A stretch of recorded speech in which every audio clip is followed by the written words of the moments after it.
The following is a presentation of Fox Sports. We are Baltimore. We are Sports Zone. School may have just begun. However, the Braves have already earned straight A's. After a 3-game sweep at home over the team with baseball's best record, now it's time for Atlanta to improve its marks away from home. Tonight, the Braves begin a critical 10-game road trip, and it starts in Pittsburgh, where the Pirates own baseball's top home record. It's Game 1 tonight at the Confluence, and it's next on Sports South.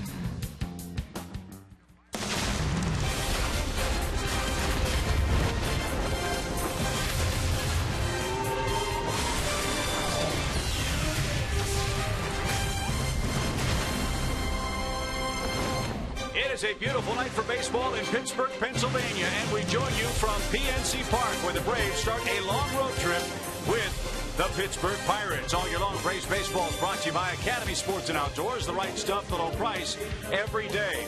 Hard to believe we're in mid-August, and this is the first time we've seen Pittsburgh. They have the best home record in the National League. It's a tough task for the Braves, who try to snap an 8-game road losing streak here in Pittsburgh tonight. Hi again, friends. Chip and Joe back at it with you. We start the road trip against the Pittsburgh Pirates, a club Atlanta's trying to catch in the playoff race, Joe. Yeah, the same records. They're tied in the wild card race right now. The Pirates have the best home record in the National League, and the Braves are on an 8-game road losing streak. Here are the Pirates. They're getting there with their offense. They're scoring a lot of runs. Best on-base percentage in the National League. Pitching, not so much. You see where they rank in the National League in that area. And one of the worst defenses in all of baseball to this point. They've lost 5 straight games. They've decided to move Pedro Alvarez from third base to first base because he's already made 25 errors this year. They're hoping that tightens things up for him. Well, the old baseball saw, good pitching gets out good hitting. We'll see if that's the case, and who better than Irvin Santana. He's riding a long winning streak for the Braves. And let's see if he can get it done against the Vanimal. Vance Worley gets the ball for Pittsburgh. It's Game 1 from PNC Park. Lineups and first pitch coming right up.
Pirates hook up for the first time here in 2014. As Jerome mentioned just a little while ago, it is the 80th anniversary of the birth of the greatest Pirate of all, Roberto Clemente, and his number 21 is cut into the outfield grass in right field. We'll be talking about Roberto Clemente throughout this series. What a marvelous player and ambassador for Pittsburgh and the game of baseball, a man that's been sorely missed for a long time. Braves start the road trip tonight at PNC Park. Here's the Toyota starting nine. Atlanta's got to be sky high after the 6-4 homestand, Joe, especially the way they played against Oakland. 3 straight wins against the team with the best record overall in Major League Baseball, and the different ways Atlanta's offense got it done. Homers, manufacturing runs, and real good pitching. You hope Freddie Gonzalez sees more of that out of this Toyota starting nine tonight. Yeah, good baseball all around. That's what it takes to beat good teams, and they put all facets together. Vance Worley's on the mound for the Pirates. He's not a total stranger to Braves fans. 26 years old, 6'2", 230 out of Sacramento, California. You might remember him from his days with the Phillies. Last year, 10 starts with the Twins. Ugly year. What a comeback for him this year. 5-2, 2.5 ERA for the Pirates. Lost his last start against Detroit, though. 5 1/3 innings, 9 hits, 5 runs. His 4 keys to pitching success tonight. Great big guy, 6'2", 230, number 1 comeback kid. He's got to be in line for some consideration for the Comeback Player of the Year award. And command. He has really done a good job with his control, using his fastball, spotting it, but he's not walked more than 2 batters in any of his first 10 starts, and in his last 4, only 1 walk per start. So he's going to be throwing strikes tonight, they hope. Jason Hayward back in the leadoff spot for the Braves tonight, and he has a good cut. Rips it straight back foul.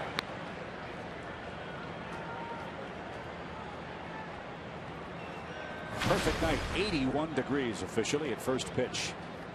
A few puffy clouds overhead. Gentle breeze blowing in off the river.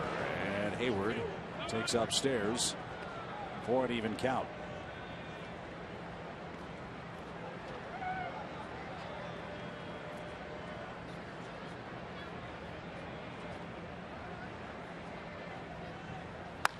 There's a drive hammered deep right, and the road trip begins with a bang.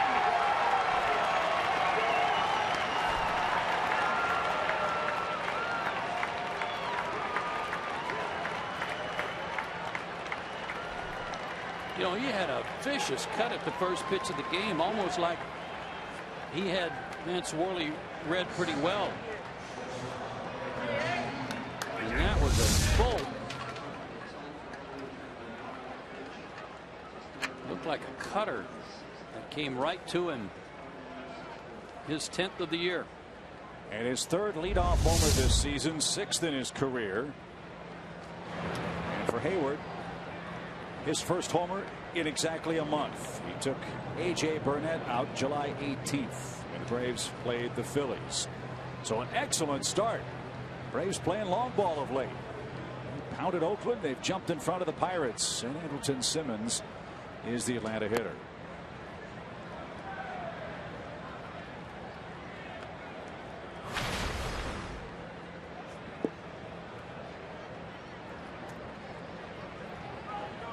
Andrelton at 252, 5 homers and 40 knocked in. And he unloads deep to left. Snyder's going to watch that one go. It's 2-0.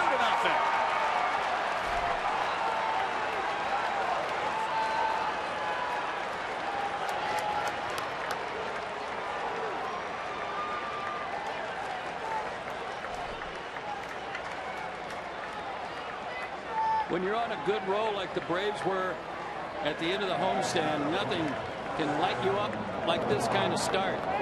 When you've lost 5 in a row like the Pirates, nothing can bring you down like this kind of start.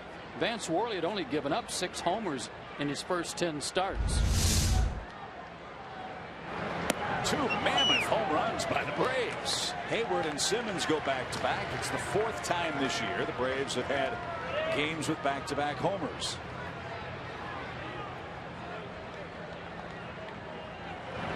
Can Freddie Freeman make it 3 in a row? We'll find out. And he's got a ball and a strike. Freddie Freeman is swinging the bat like we've been used to seeing. .396 batting average in his last 14 games played.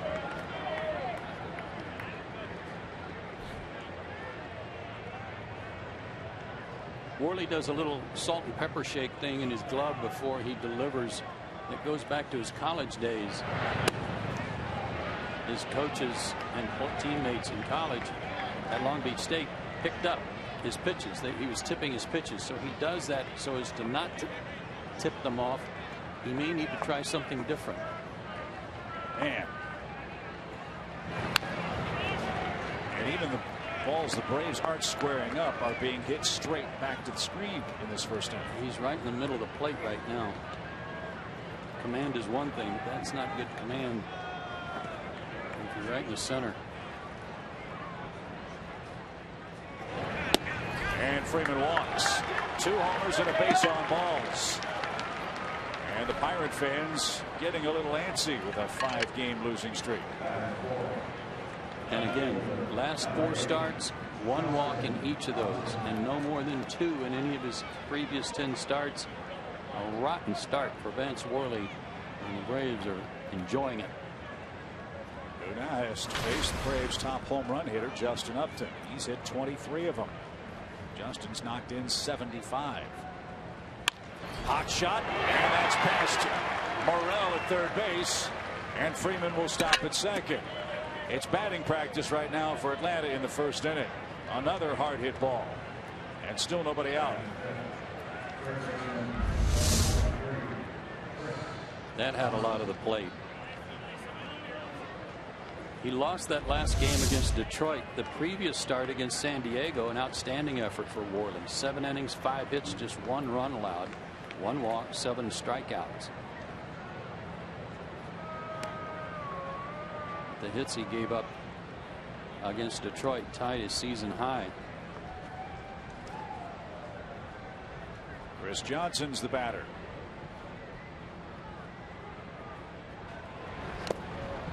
And that's smothered by Russell Martin, the Pittsburgh catcher. You made a point before the ball game for a Braves offense that has been kindly described as a Jekyll and Hyde attack. You look up and down the numbers at the start of this series. It's real respectable offensive work. The averages are climbing up. Hot shot off the glove of Walker into shallow center field. Freeman's around third. He's going to score. Upton on his way to third. It's 3-0 Atlanta.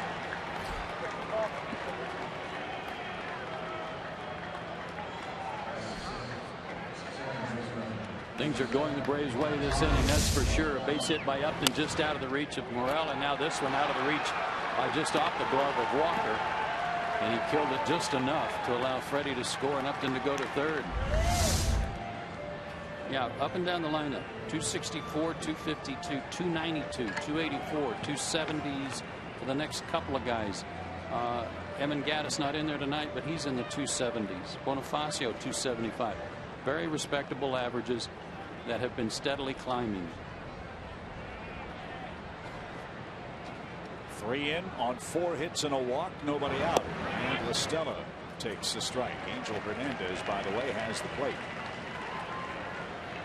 Speaking of climbing, I would imagine offensively the confidence Joe has to be climbing for ball club. Absolutely. When you sweep the Oakland A's, you ought to be sky high.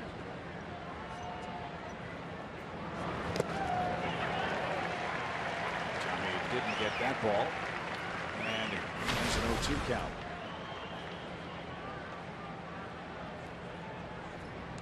Tommy hasn't seen many at-bats in the number 6 spot on the lineup card. This is only his 13th of the year. Most of his damage has come hitting 7th. That spot occupied by Gerald Laird tonight. And strike 3 down Broadway. Listella took it. It was the first out of the inning. A sarcastic cheer for Vance Worley.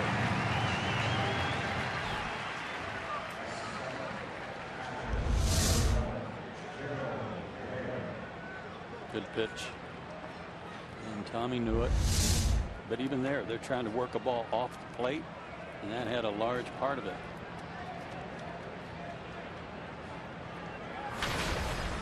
Big key for this series is, can Pittsburgh catch the baseball?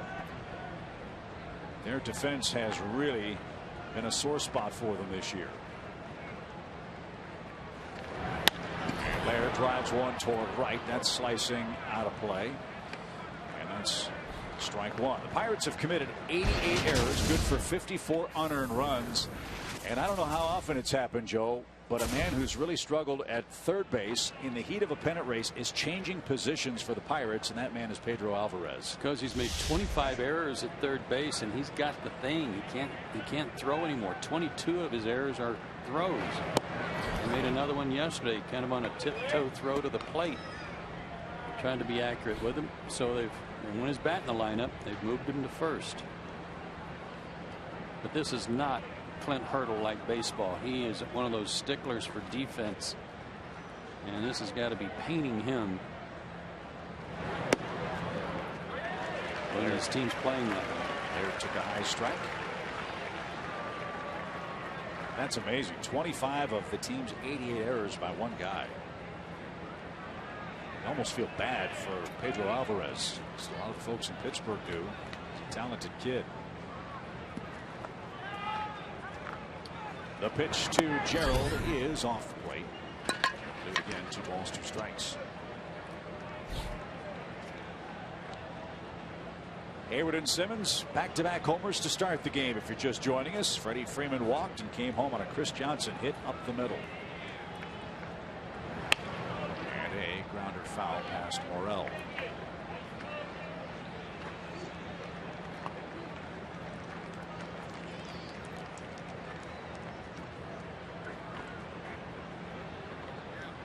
Braves took 4 out of 7 against the Pirates last year. We will face Pittsburgh in the final week of the regular season. Pirates will be the last home games for Braves. Base hit by Laird into left field. That'll bring home Upton. It's 4-0 Atlanta here in the first. Chris Johnson stops at second, and Laird in double digits in RBIs. I've said this over and over about guys who come off the bench and help contribute. Get some hits, drive and run. I've said it repeatedly about Gerald Laird. He always seems to do something to help you win. And already tonight, an RBI single. That's Ray Searage, the Pirates pitching coach, out to find out what's up with Vance Worley.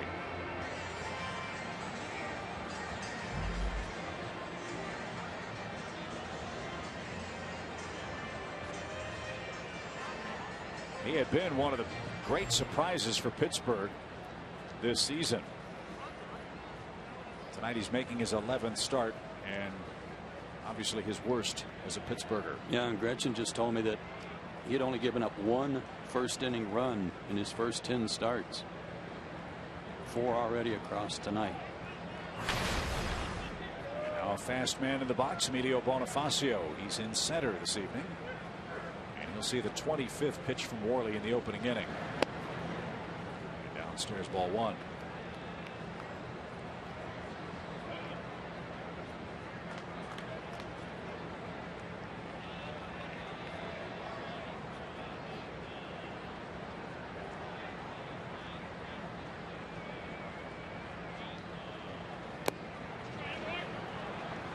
And now as a hitter, I would imagine you have the luxury of playing a waiting game. Just wait this guy out. Based on what you've seen already from your teammates, they're getting pitches above the knees, down the middle, or with a large part of the plate. Yeah. Until you get to 2 strikes. And in Estella's case, even then, that's where the pitch was. Now it's 3-0. No action in their bullpen, but if he walks Bonifacio, they'll start stirring.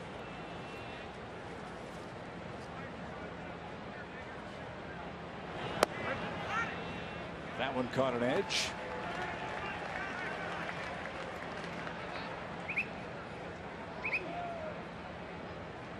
Rough stretch for the Pirates. They've dropped 7 of 9. And 5 consecutive games. And this is a brief home pit stop for them. They leave right after the Atlanta series. And that fills up the count. Nice backdoor breaking ball there. Might have been a cutter.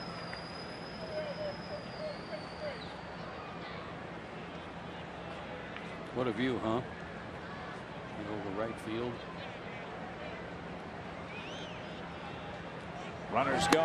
Pitch high. Ball 4. They're loaded for Irvin Santana. You talk about a magical start for the Braves right-hander.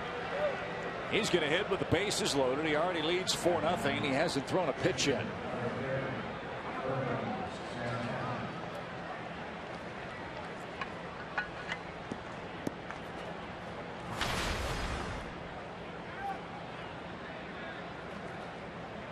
So there's that 2-walk thing for Worley. And the Braves pitcher digs in and takes a strike. And now finally the Pittsburgh bullpen has begun to stir.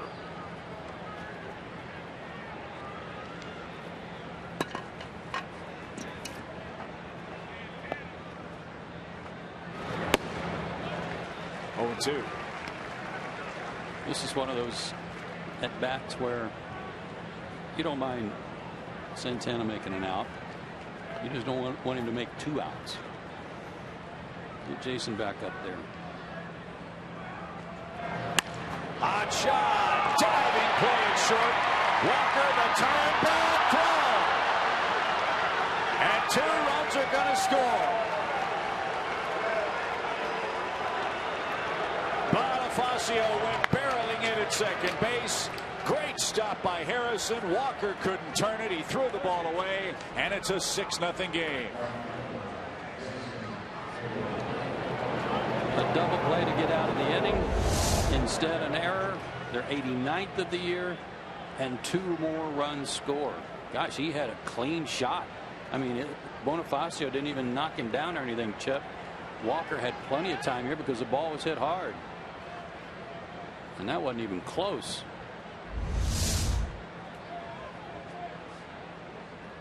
A huge Atlanta inning. Hayward bats again in the first inning. Walker's 4th error of the season. An RBI for Irvin Santana. He'll stand at first.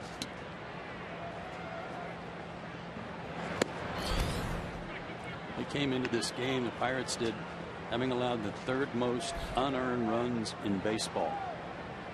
Add 2 more to the list.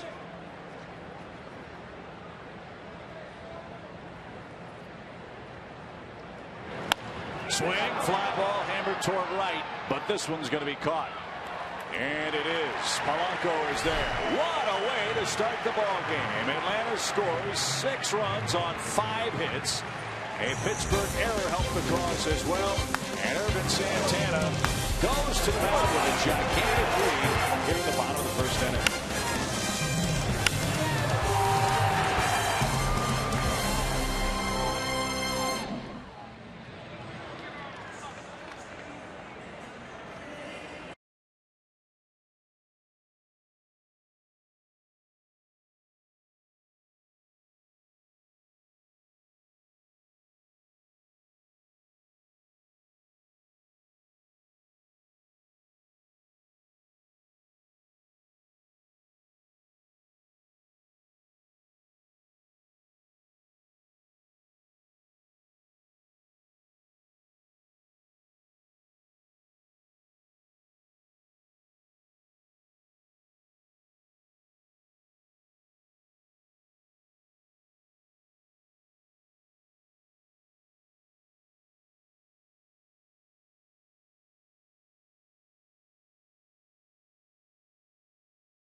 Tone for the road trip. A leadoff homer, part of a 6-run top of the first inning for the Braves, who now send Irvin Santana to the mound. Winner of his last 5 decisions. The Pittsburgh Pirates, though, can really swing the bats.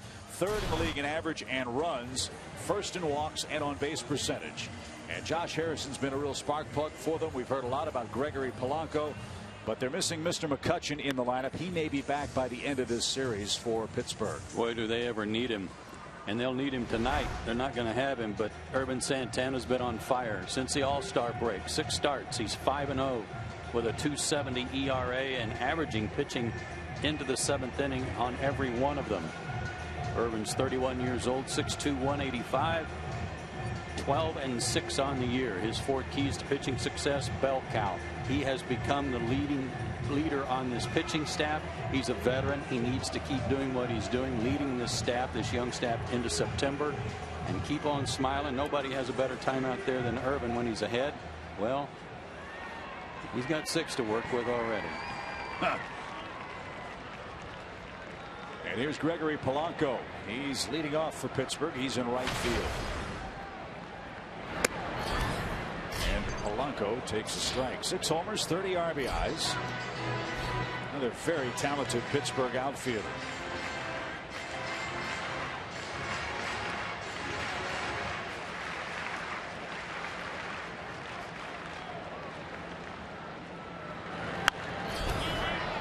Popped up over the Pirates on deck circle and no play. Polanco's just a kid. He won't turn 23 until September 14th. He was signed as a non-drafted free agent by the Pirates in 2009. He was the minor league player of the year for the Pirates in 2012. And had a big year last year too. Stole 38 bags, 30 doubles, 71 RBIs, and hit .285. And he's a terrific outfielder. We might get a chance to see the Braves test his arm. I don't know, but it's a really good arm. Right fielder's arm. Maybe the best for the Pirates since Dave Parker. Oh man, remember the Cobra? Fly ball center. Bonifacio drifts back, still going back and gets there. For out number 1. Let's take a look at the Braves defensively tonight. Bonifacio's in center. He'll be flanked by Justin Upton and Jason Hayward in left and right. Tommy LaStella's back in at second.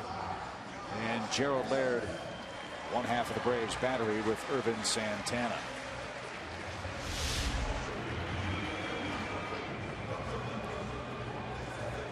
This is a big ballpark.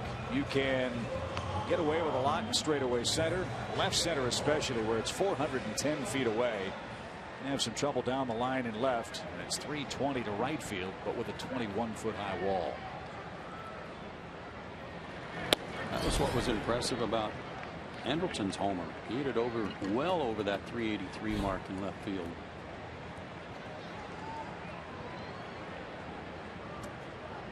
Josh Harrison having an amazing run for Pittsburgh. He's got the 5th best batting average in the National League.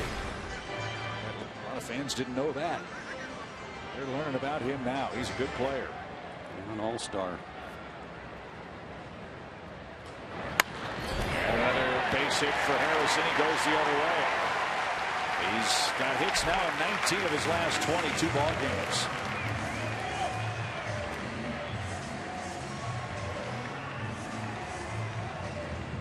He came from the Cubs in '09, probably a low minor league player. I was in Peoria along with Jose Ascanio, Kevin Hart, in a deal for John Graybo and Tom Gorzolani. It's really paid off for the Pirates. Well, here's their hometown hero, Neil Walker, the second baseman. Walker's been battling a bad back for a lot of this season.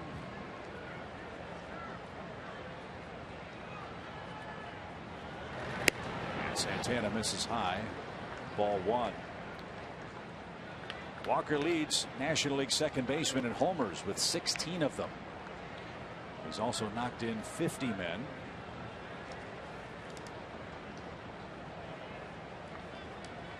But his injuries have held him to 100 games. And another base hit to right. Harrison will stop at second. Pittsburgh plays it station to station. And now Russell Martin, the catcher, and cleanup hitters coming up. Well, if you're the Pirates, no time like the present to try to cut into that lead. It's a long way to go tonight.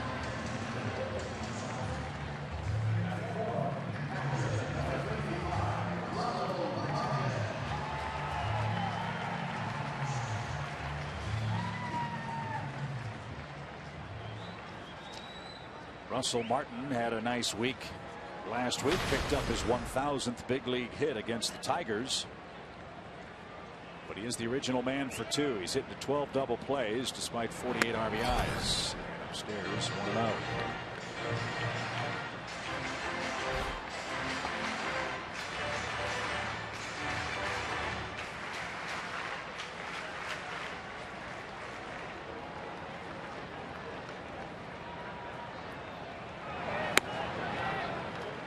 Now Laird out to talk to Santana, who came off the slope of the mound. You mentioned earlier, Joe, how similar these Braves and Pirates were. I think that's reflected in the way they score their runs too. Early run scoring by both teams. The run differential bears that out. From the 5th inning on, pretty low marks out of 30 teams for Atlanta, and a little lower than middle of the pack for the Pirates. Proof of that tonight for the Braves. That's our Home Depot tools from the dugout. Let's see if Santana can take care of Martin. He will. A pop up shallow right. Hayward comes in. Jason's got it. 4 out, number 2. Here's Pedro Alvarez.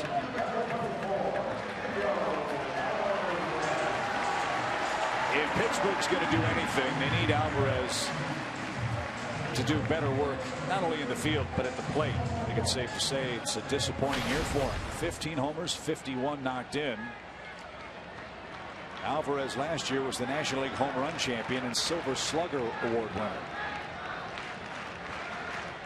He has really struggled with runners in scoring position, hitting just .233 for the year. And the obvious question, has the defense affected him at the plate? Has to. It has to. When you make that many errors and contribute that many unearned runs, there's got to be a weight on you at the plate to try to get some of those runs back.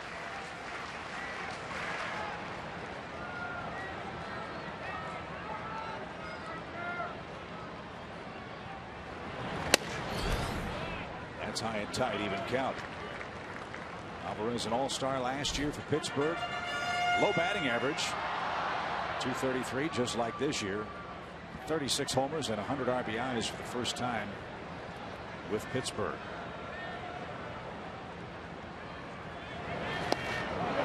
A swing and a miss. That got by Laird. The runners will move up 90 feet. So a break for Pittsburgh, but Alvarez down to his final strike in the first inning. We'll see how they score that, but Gerald thought he caught the ball. So it may be a pass ball.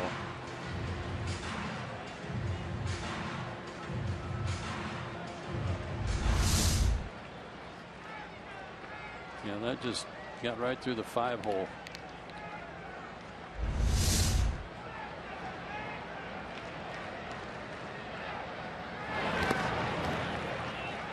And that went in the dirt. It was apparently scored a pass ball. So 2-2 now for Pedro Alvarez.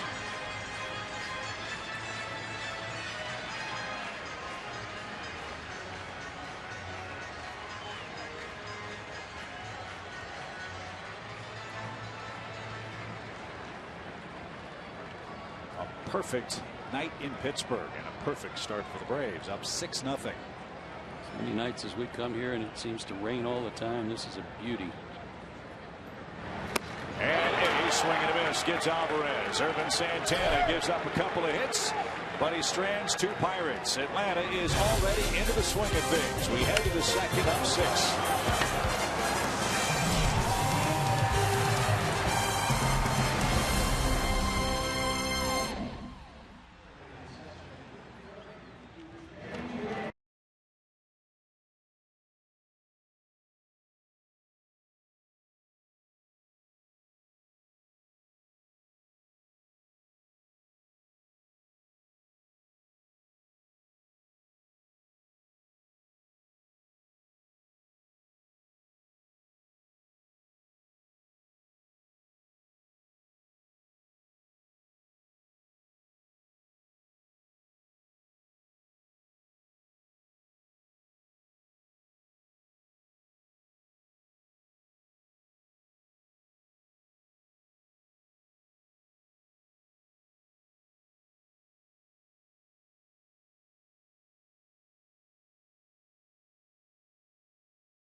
Each of the last 2 Fridays, the Braves homered 4 times in a single game. Freddie Freeman, Justin Upton are up to it. Chris Johnson got in on the act last night.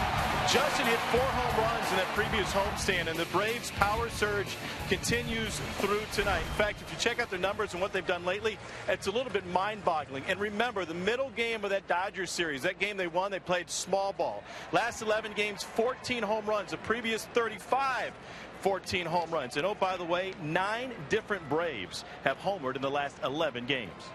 That's the cool part, Tom. Spreading it around. Here's another happy number. Braves have played 60 games this year where they've hit at least 1 homer. Their record 42-18 when they hit at least 1 home run. They've hit 2 tonight.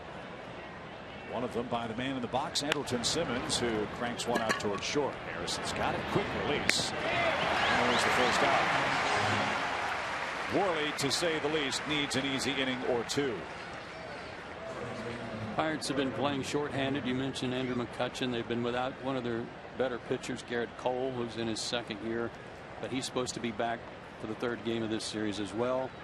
Clint Barmas, their shortstop at the start of the year, has had a bad groin injury, but he's on a rehab assignment. Might be back in a day or 2.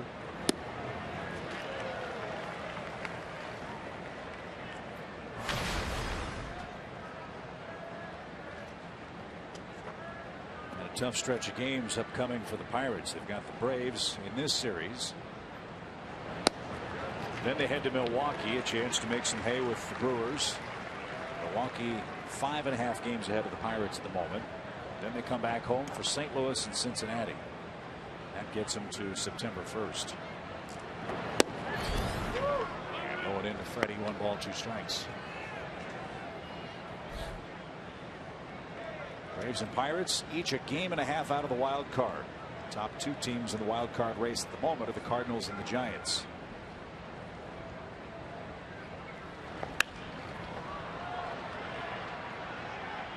Miami's 3.5 games back, or 2 games behind the Braves.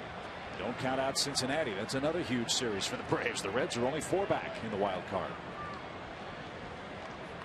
They too playing very short-handed. 1-2 pitch. And now 2-2.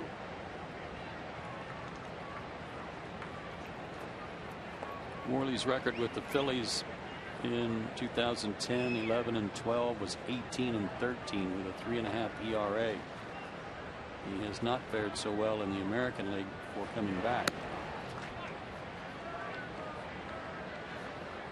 Showed you those numbers earlier with Minnesota last year. 1 and 5 with a 7 ERA. 82 hits, 15 walks, and 48 2/3 innings with the Twins. He was out of the stretch all the time for Ron Gardenhire. And up until tonight, that hasn't really been a problem for Worley with the Pirates.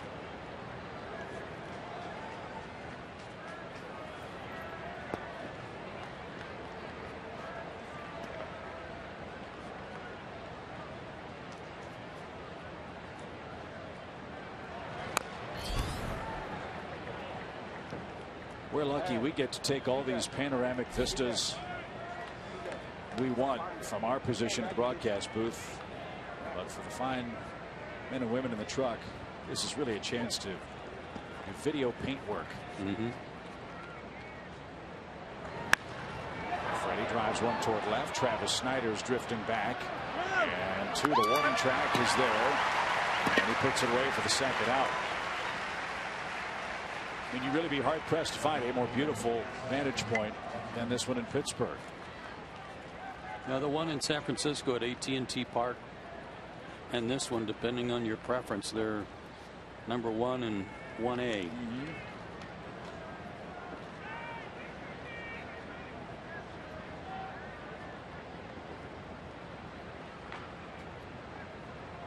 That's pretty much what we see.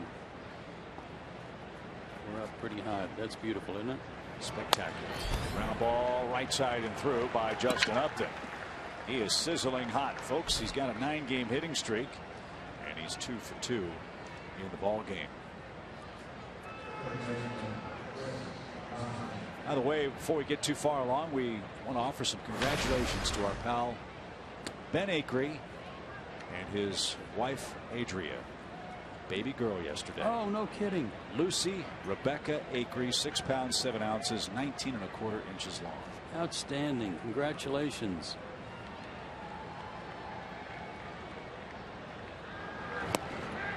I hadn't heard. That is wonderful.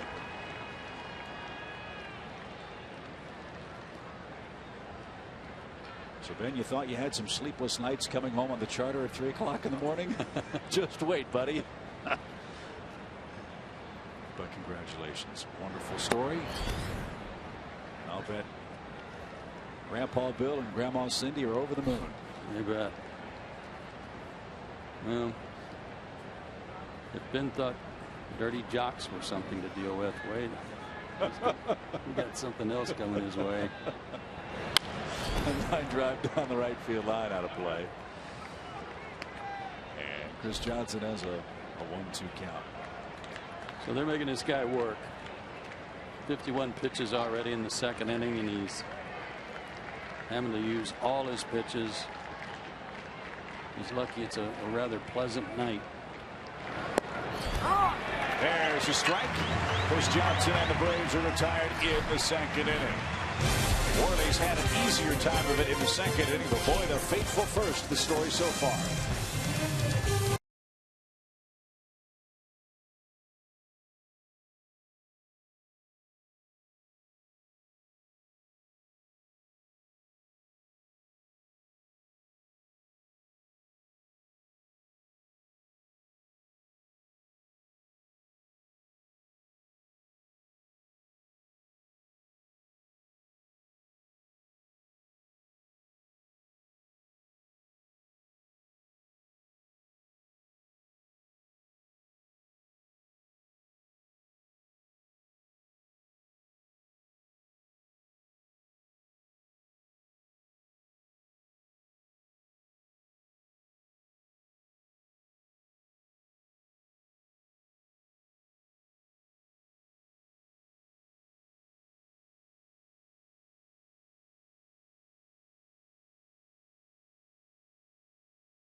TNT Uverse, Ford, Delta Airlines, and Synovus, the Bank of Here. Great start for Atlanta, leading the Pirates 6-0. Braves and Pittsburgh tied for the second spot in the National League wild card race, and you'll see that on our DirecTV wild card standings. Cardinals at the top. They've got a game lead over the Giants, and the Giants have a 1.5 game lead over these two teams. Marlins closing fast. Marlins have already eclipsed their win total from last year. Got 6 weeks left. We will see them at home at the end of the trip. And next year in the National League East. Starling Marte hammers one toward right center field. That ball is going to go. Starling Marte hits his 7th homer. And the Pirates answer with a long ball of their own. It's now 6-1.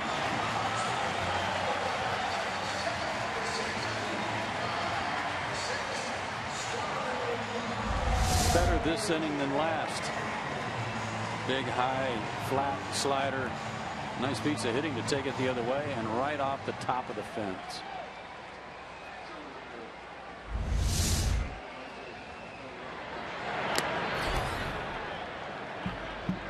We told you the Pirates can swing the bats. No lead is safe against this club, especially in this ballpark. It's now 6-1 with Travis Snyder up there.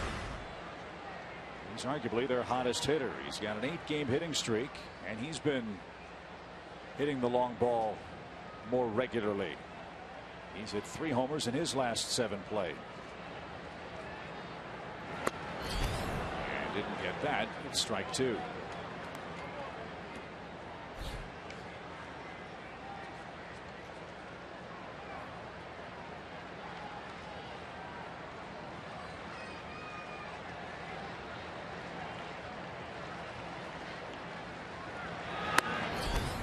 Good idea. Go back upstairs, see if he'll chase that one.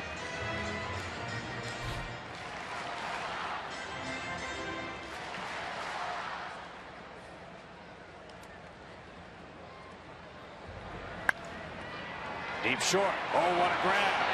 The throw to first. Pulled Freeman up off the bag, and Snyder takes a tumble down the first base line. He collided with Freddie Freeman, and let's see if one or both are all right.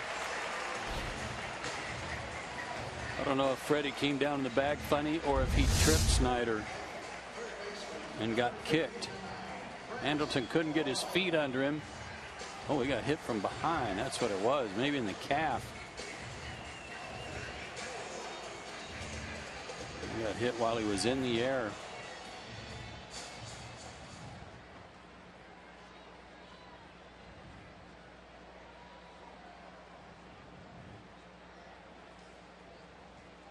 The Russian judge gave Snyder a 10 on the tumble, and he's at first with the second hit of the inning. Here's Brent Morrell. With Alvarez moving across to first, Morrell pressed into duty. He was called up Sunday from AAA Indianapolis. He was having a good season. 45 runs knocked in at AAA. This is his 3rd stint with the big club.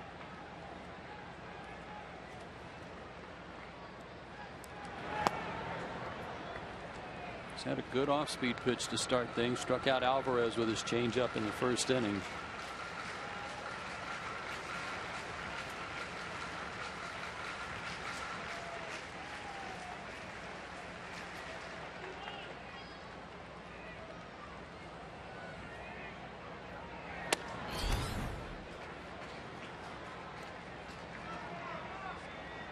Two balls and a strike.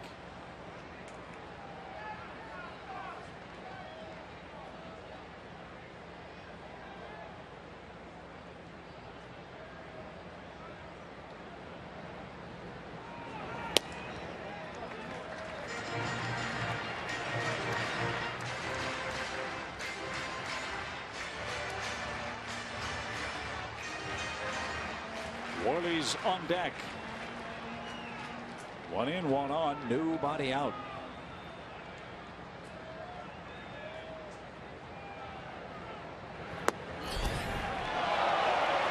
Morrell was on his way to first base. He looks back at Angel Hernandez in disbelief. And the umpires in the crowd are taking Morrell's side. Let's take a look at the box tracks. Angel Hernandez back there. Oh my goodness. Pitch was a little better than what it looked like because of the way Gerald Laird caught it, but it looked bad where he caught it. You saw Chris Johnson take a look back at him on the called 3rd strike to end the top of the inning. Welcome to Angel World. Popped up first base side. Freeman noticeably limping into foul ground. Is there, and Morrell, instead of walking, pops out for the first out of the inning. Let's take a look at that collision at first base again and see if we can tell exactly where Freddie got clipped.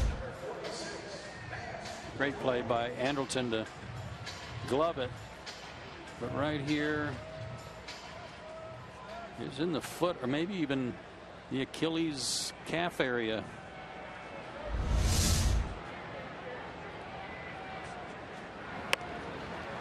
Worley the bunt, and Santana with the play at first base. Snyder at second, 2 outs, top of the order, and Gregory Polanco fly to center his first time up.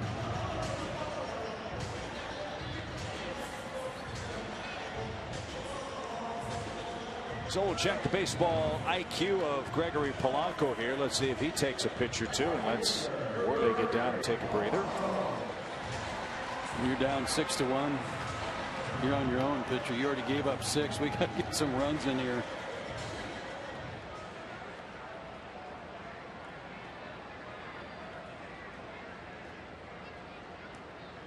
He knows how to delay getting in the box. He's got that figured out. Yeah, he's done that part. Now I'd be real shocked if he just stood there and took one.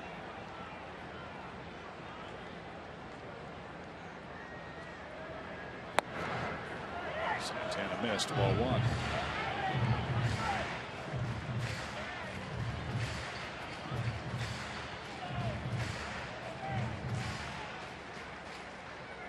Almost half of the Pirates' wins this year have been of the comeback variety. So again, you got to minimize the damage against these guys early. Popped up. That's headed, however, into the seats. How about this crowd? It's great. It's not sold out. There's empty seats in the upper deck, but they are ahead of pace. It was the second or third largest attendance in the Pirates' history last year, and they are 104,000 ahead of that pace at this same stage a year ago. I mean, I think we said that for a couple of years before they made the playoffs last season. All that's missing are the crowds here. For this to be one of the best baseball venues in the National League, if not the entire game. Well, I think because their attendance is up, that's one thing that's inspired this team a little bit too. And the fact that they've got the best home record in baseball. And fans know that every night they've got a chance to see a winner. They've won 19 of their last 25 here.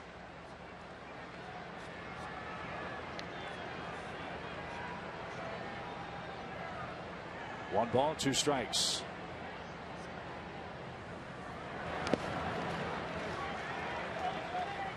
By Polanco to even the count.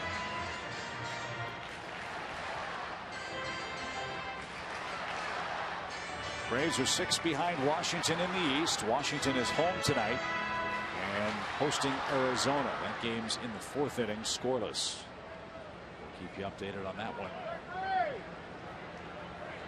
The Mets were beaten today by the Cubs 4-1. Very light Major League schedule tonight.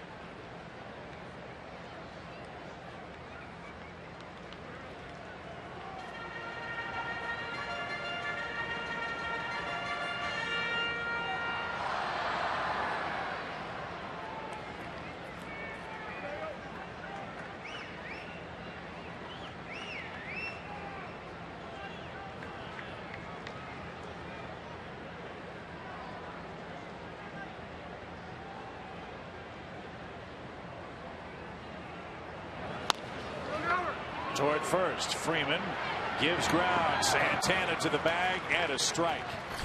We'll check on the status of Freddie Freeman. He's headed to the dugout. Looks to be running in pretty good shape. But you know that leg is hurting quite a bit. Starling Marte with perfect placement bounces one off the top of the fence for the first and only Pirate run so far.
All season long, Braves baseball is brought to you by Academy Sports and Outdoors. The right stuff, the low price every day. Joe Simpson, Tom Hart, Chip Carey with you from PNC Park, where moments ago Freddie Freeman made his way into the dugout and down the steps. Yeah, and not striding across there, maybe still favoring it a little bit. Going to get some attention from Jeff Porter and his manager. After this collision, Snyder running through the bag, kneed him in the back of the right leg. We've seen enough of those kind of injuries for one season, haven't we? Yeah, and ill afford to lose him this time of year for any length of time. He looked like he was moving okay, just probably in some pain. Ground ball foul by La Stella, quickly 0-2 to Tommy. And speaking of Tommy, here's Tom Hart.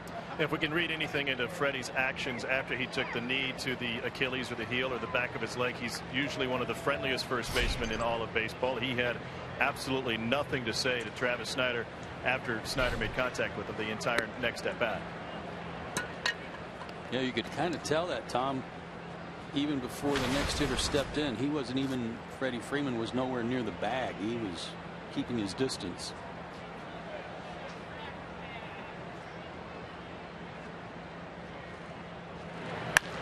La Stella shoots one toward left center field. That's going to get down for a hit. So Tommy's 1 for 2. And the Braves have already racked up 7 hits in the game.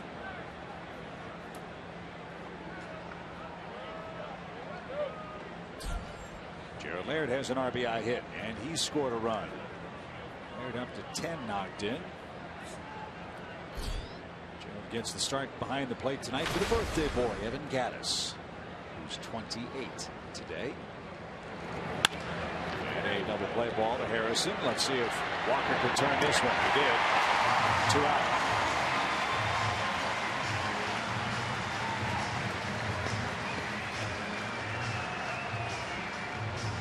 I stand corrected in the first inning on the play that Santana grounded into, or they tried to turn to and made an error. Since you can't assume the double play in baseball, only 1 unearned run and not 2 scored on that play, and Santana actually gets an RBI, his first of the year. So new life for Worley. 2 outs for Bonifacio, the 8th place hitter for the Braves. Emilio walked back in the 6-run Braves first.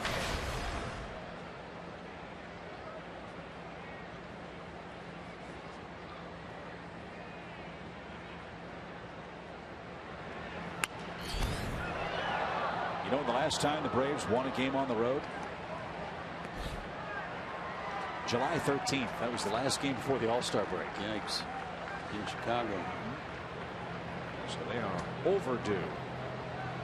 This is a very important road trip for the Braves.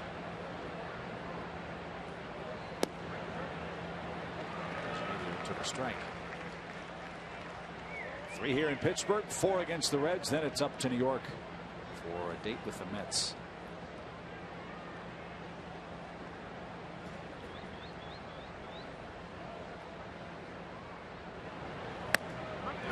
Strike 3 inside corner. Bonifacio's caught looking. And Worley has struck out his 3rd man. 6-1 Atlanta.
Stake to a 6-0 lead after a half inning.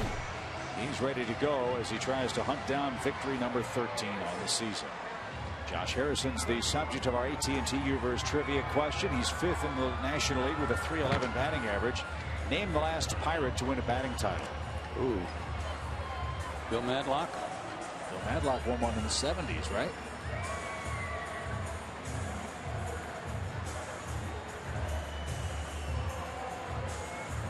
Bonds didn't win one here, did he? I don't think so. I want to say Aramis Ramirez. He always hit for high average, but that's a good call too. I like Madlock, but I think there might have been somebody since then. I'll think about that for a while. As Harrison continued his good work at the plate with a hit in his 19th game out of the last 22 he's played. He's up to .311 now. That's yanked out of play. Justin Morneau leads the league in hitting for the Rockies at .323. Then Ben Revere, Yasiel Puig, McCutchen, and Harrison for the Pirates.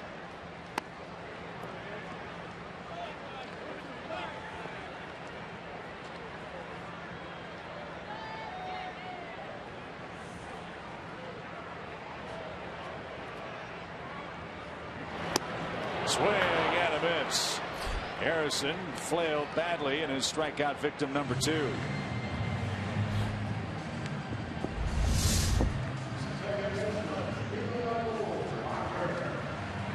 Santana's had that excellent slider working for the last couple of months. Got off to that brilliant start for the Braves and had a hiccup or so for a 4 or 5 week period, but he is back on track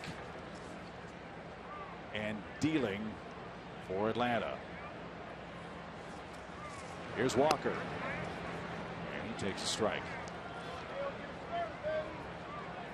Neil Walker, a hometown kid. Born in Pittsburgh, lives in Pittsburgh. #1 pick in 2004. And he drives one deep to right field. That one might make the river. Neil Walker with a mammoth home run makes it a 6-2 game.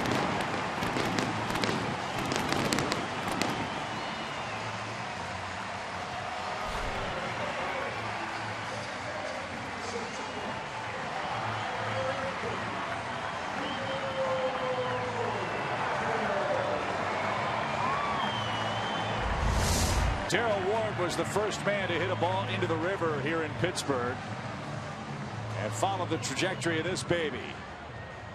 He got a friendly bounce or two and kerplunk.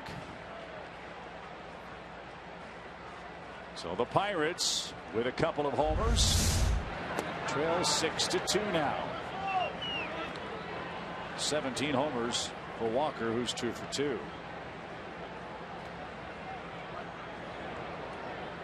This is Russell Martin. He popped out to right.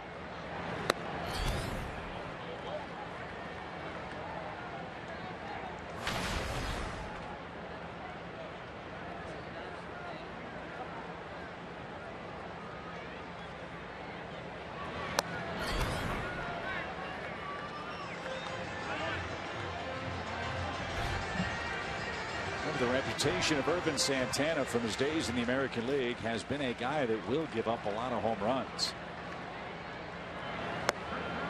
Allowed 26 home runs last season while pitching for the Royals. He's done a remarkable job of keeping the ball in the ballpark this year for Atlanta. That's only the 12th homer that Santana has allowed this year. And this is his 24th start. They're going to give him up. He's giving them up in solo fashion. That's how you want to do it. And up and under the chin of Martin for a full count.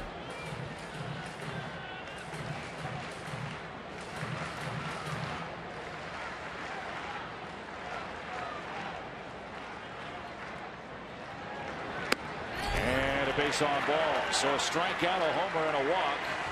It brings up Pedro Alvarez.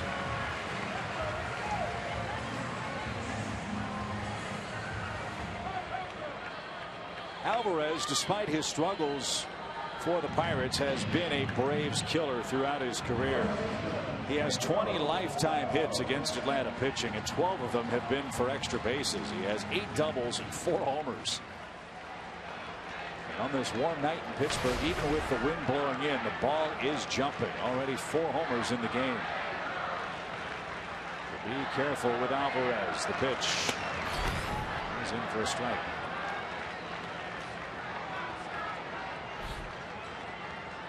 You want a simple reason why the Pirates have become relevant again in the National League? It's because they have done a much better job of drafting and developing high draft choices.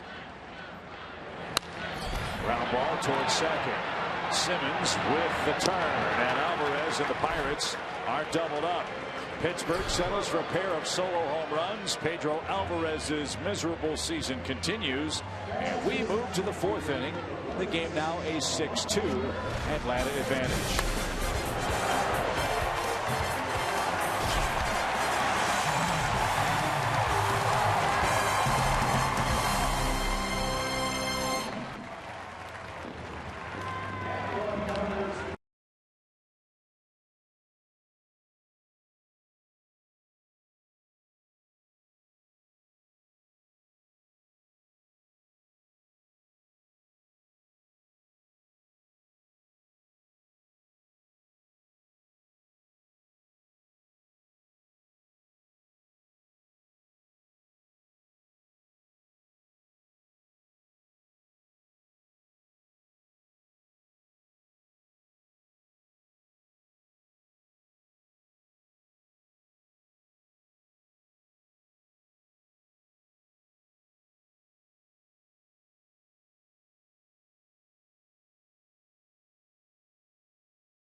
Home run to start the game. Anderson Simmons followed a solo shot of his own.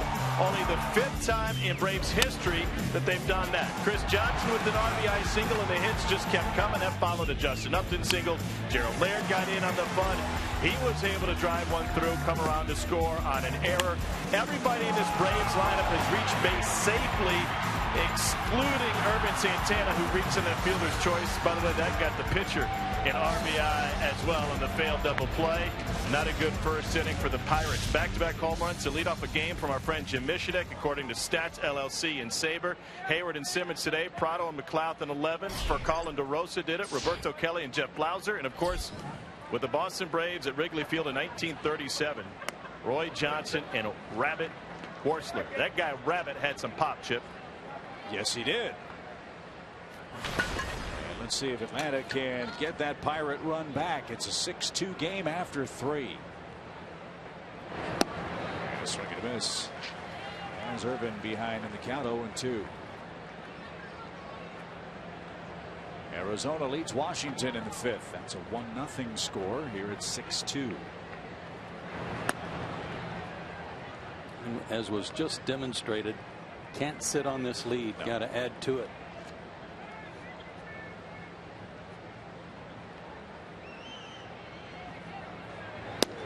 Swing and a miss. Irvin's down on strikes. That's 4 strikeouts for Worley. And we'll go back to the top of the order. Last year was a magical ride for the Pittsburgh Pirates. They ended 2 decades of non-playoff misery in making the postseason. It was a great year for Andrew McCutchen. He won the MVP award. Clint Hurdle was the manager of the year. Francisco Liriano, who we'll see tomorrow night, was the comeback player of the year in our league. I told you what Pedro Alvarez did. It's one thing to have a good year. The question is now, can the Pirates build upon the 2013 season?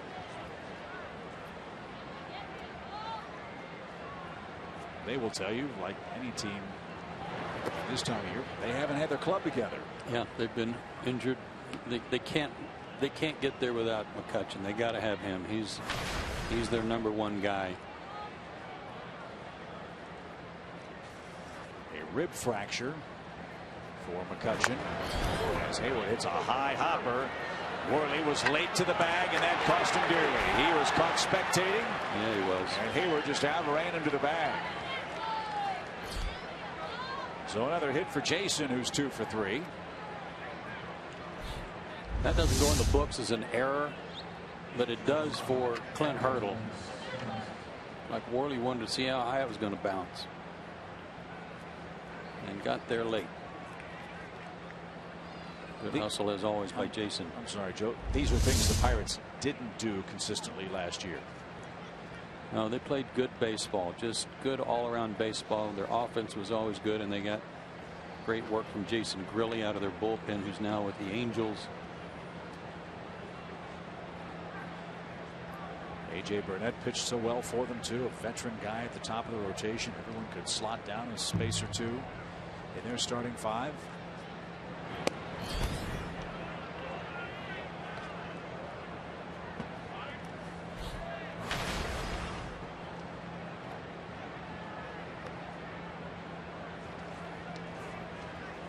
But it's not like the Pirates are out of this thing by any stretch. They're only 5.5 games behind Milwaukee in the divisional race. As we told you, they're neck and neck with the Braves for the wild card. Pittsburgh, though, plays in the Central Division. You figure in September they will have a ton of intra-divisional games, and they will. They'll have to play the Cardinals, the Cubs twice. They have to go to Atlanta and Cincinnati to finish the season. They also have a 3-game series with the Red Sox, oddly, in September. Well, you mentioned that series coming up with Milwaukee. Milwaukee's always had trouble with the Reds. Pittsburgh in recent history has had a lot of trouble with Milwaukee. They can't beat them. This year, no different. The Pirates are this year 3-10 against the Brewers. What's their record there in Milwaukee? 1-5. And they had some kind of a horrible 1-17 stretch at Miller Park. Mm-hmm. I'll try to find that. Simmons takes a strike and is caught looking. 5 strikeouts for Worley. In fact, his last 3 outs have been on strikeouts. And 3 of those were looking. And here's Freddie Freeman. Let's see how Freddie Freeman swings the bat with that leg problem tonight.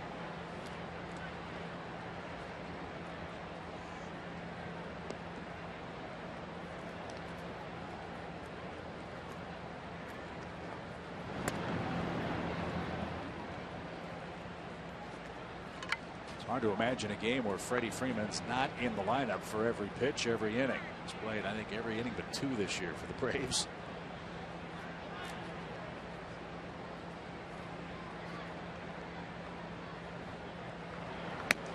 And he's something away and ball 1 high.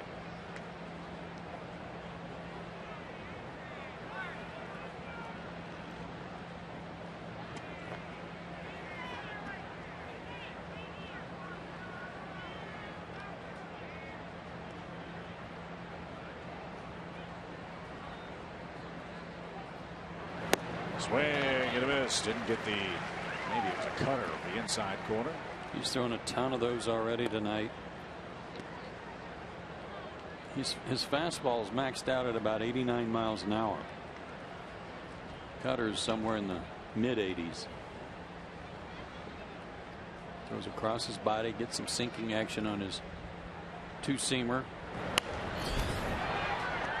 91. That's his best one of the night.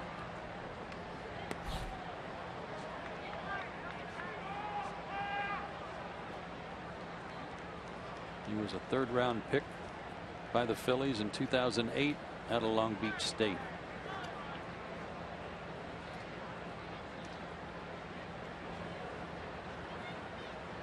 1-2 for Freeman. And Freddie takes up and away. 2 balls, 2 strikes. Can't think of a better situation for a young pitcher to find himself than Worley did with the Phillies, much like young pitchers with the Braves in the heyday. You've got Hamels, you've got Lee, and you've got Halladay leading the way at the top of the rotation. Learn an awful lot. And Freeman didn't get it. He is struck out. In fact, Worley struck out 3 in the top of the 4th inning. Marte, Snyder, and Morel are coming up in Pittsburgh.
The Georgia Lottery, Toyota, and AT&T, mobilizing your world.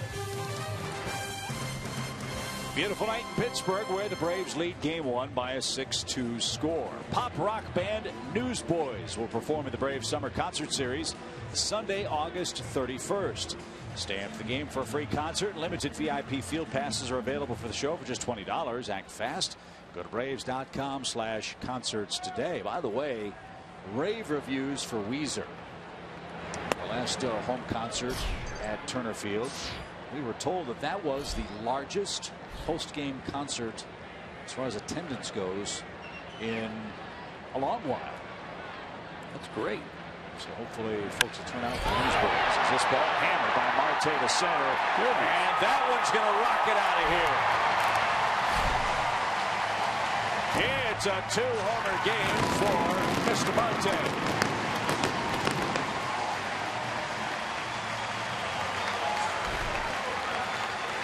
We got a game again, folks.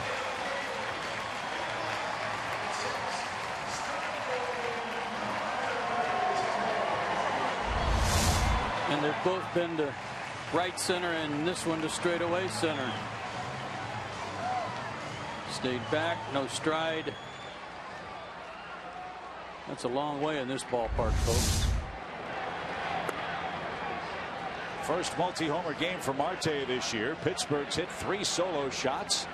And the Atlanta lead cut in half now. And here's Snyder.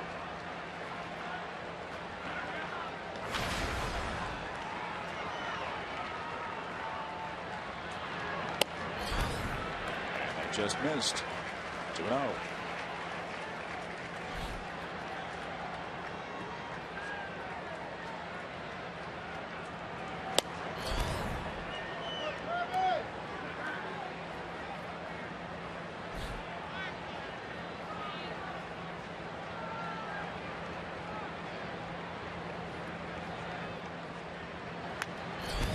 The screen and straight back foul. Full count. So, partner, looks like tonight's one of those nights where you can't just sit back and sit on 6. Nope. Not this team, not this park. Worley's done a nice job of settling down, though. toward right. Hayward back. He's on the track and will have room a step away from the American League scoreboard. Let's see where this pitch is. I know the pitch to Marte was up and had the middle of the plate. Gerald Laird's on his way out to talk to Santana.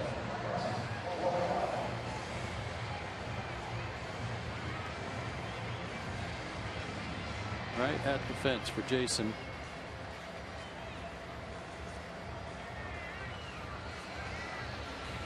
Here's a better look. Oh yeah, change up that just floated up there. Santana very fortunate on that one.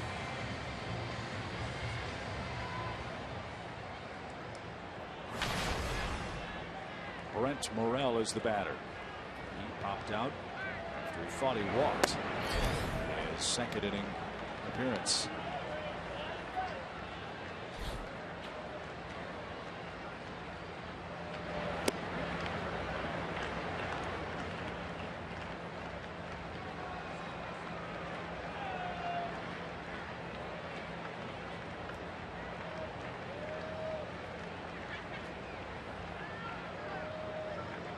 Pitch number 60 coming up.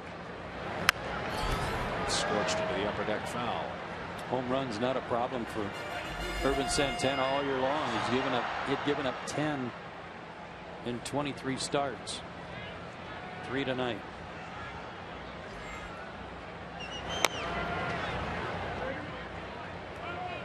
Morel is still alive.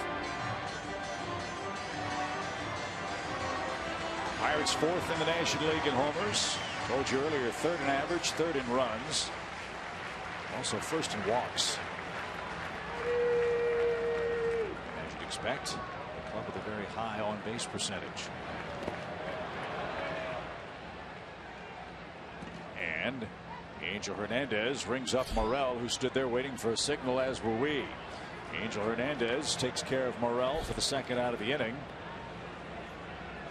And the pitcher Worley will swing the bat here. We definitely win. And you can see Angel pointing at him that he swung, but he has to be tagged. So Morel should have checked back with the umpire right away and then maybe taken off. And from our vantage point, we couldn't see the point of Angel Hernandez.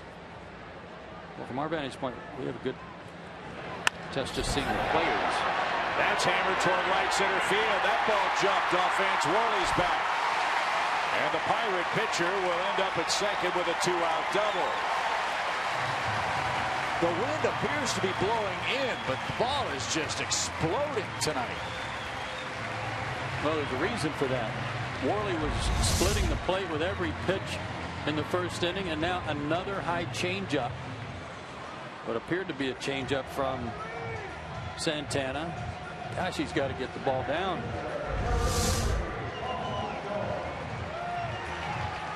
And that'll bring up Polanco. He's 0 for 2. I take it back. 91 on that last pitch is a high fastball.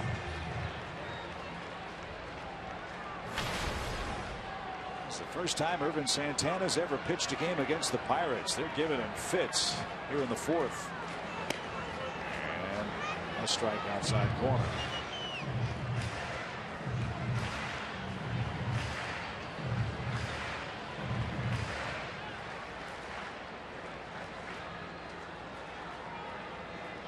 That's a big run at second base for Pittsburgh. Somehow Polanco avoided getting hit. Even count.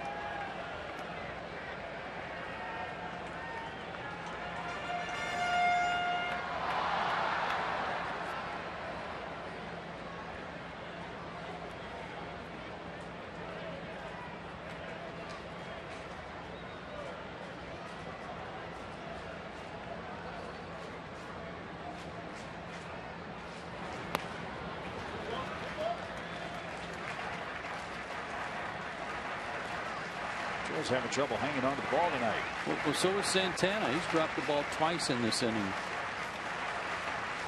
Fortunately, not when he'd come set or had his foot on the rubber that would have caused a balk.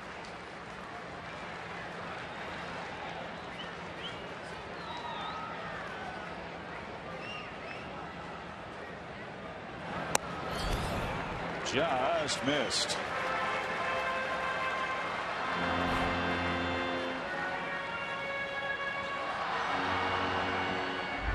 Take a look at our pitch tracks. Target was away. Pitch was delivered there, but just off.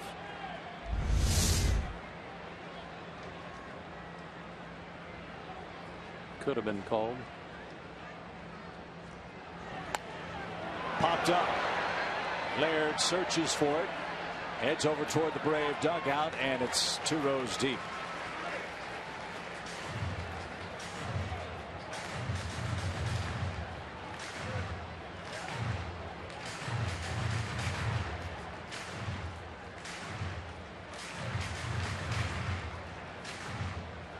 That Braves fan's probably telling that Pirate fan, yeah, but your team can't catch. That's why you missed that foul ball. She can show him the proper fielding position. As we await a full count pitch to Polanco, who's 0 for 2 tonight. 6-3 Atlanta game.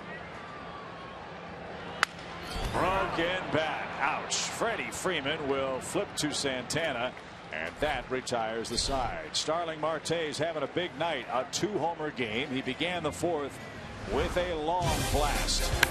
Atlanta led 6-0 early. It's now 6-3 heading to the top of the 5th at PNC Park.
It's time for you now to tweet your photo using hashtag SouthFanPhoto for a chance to have it shown in an upcoming broadcast. It's brought to you by AT&T. Perfect weather night for a great photo from PNC Park.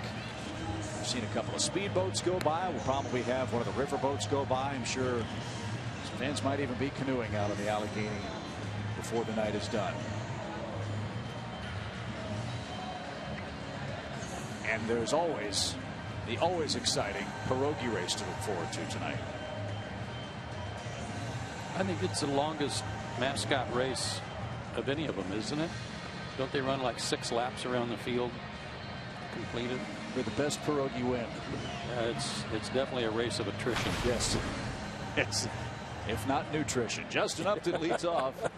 He's got a couple of hits tonight.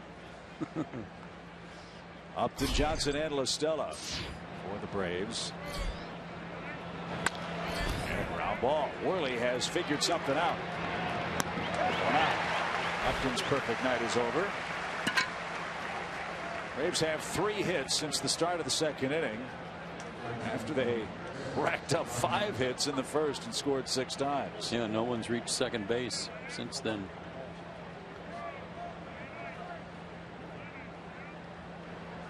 Chris Johnson extended his hitting streak to 7 games with an RBI hit in the first.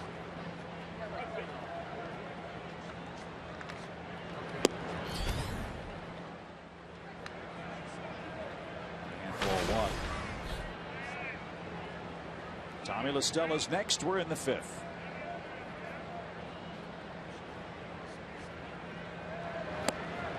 It's weird how things turn out. I mean, Worley was maybe 1 hitter away from coming out of this game in the first after 10 men went to the plate. And now he's got a contest. How big is the messed up double play by the Pirates looking right now? He's got 2 runs as a result of that. Yeah, gigantic.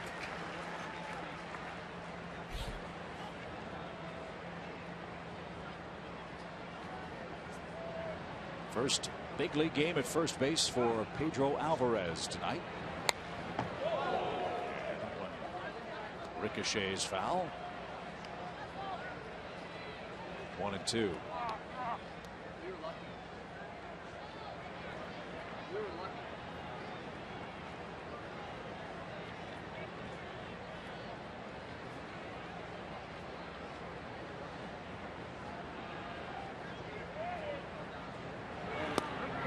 Strike 3 at the knees.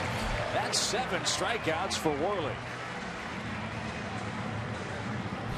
Well, he's gotten out of the middle of the plate, and the Braves have suddenly gotten real complacent, I would say. Maybe that's not the right word, but they're tentative. Thank you, Truck. Nobody really aggressive except Upton and Hayward. 5 of his 7 strikeouts have been looking tonight. And he's got 2 outs, and Tommy La Stella in the box. He was the first strikeout victim by Worley this evening. His 3rd inning hit snapped an 0 for 12 streak.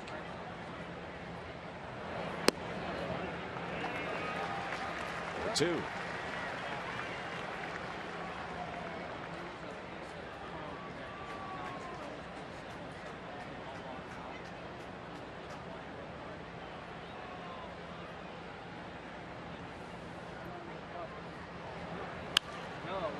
Stella protected the plate there and skies it out of play.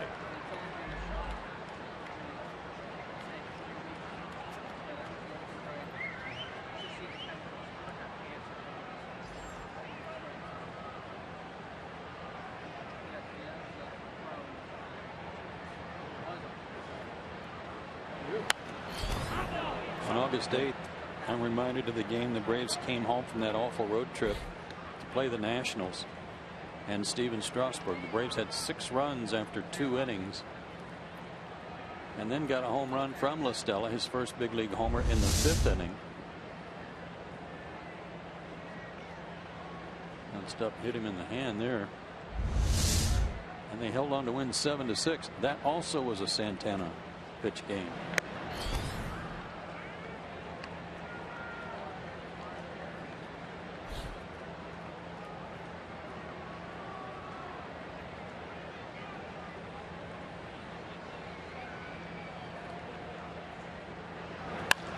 In the air toward left. Snyder on the run, drifts back and gets there.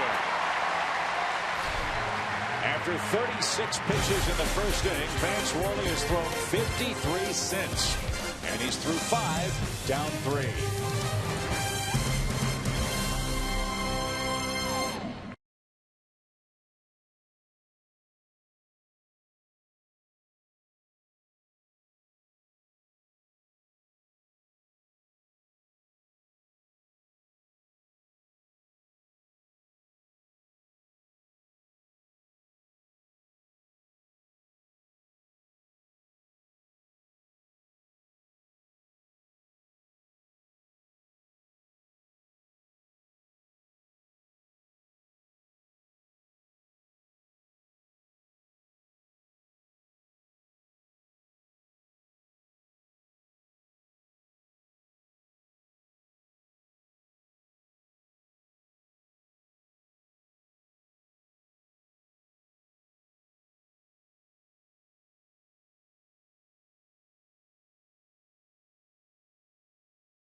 Georgia Power, The Home Depot, Zaxby's Indescribably Good, and When the Game Stands Tall, in theaters August 22nd. 6-3, we head to the bottom of the fifth inning. 2, 3, and 4 coming up for Pittsburgh against Braves right-hander Ervin Santana. We hope you'll join us at Turner Field Saturday, August 30th for Military Appreciation Night. We celebrate the U.S. Navy. Braves will wear their special red military jerseys. They'll be autographed after the game, and these jerseys will be auctioned off on Braves.com/charity auctions. All the proceeds benefit the Share Military Initiative at the Shepherd Center. Get your tickets tonight at Braves.com.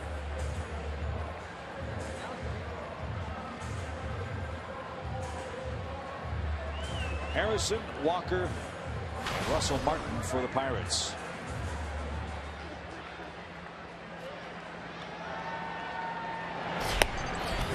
Irvin missed outside ball 1.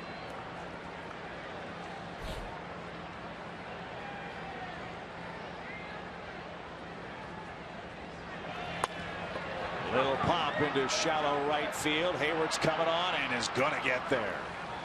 That hung up a long time, and Jason ran about 40 yards to catch it. And Harrison's out number 1. And he was calling it right away. Bonifacio wasn't sure he could get there, and he was certainly going to give Jason all the room he needed.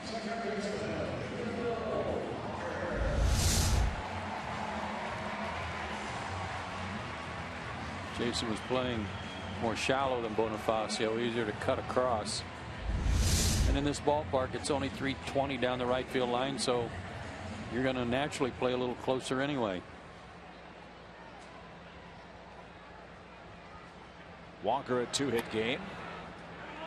His homer traveled 432 feet, and it was the first of his home run balls that ended up in the river.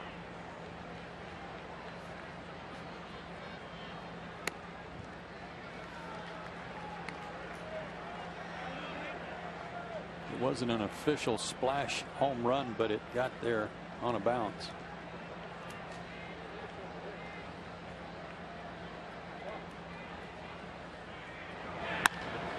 Line into center. Bonifacio back and is there for the second out. That was a well-struck ball. And 2 quickly are retired in the home fifth. This is Russell Martin.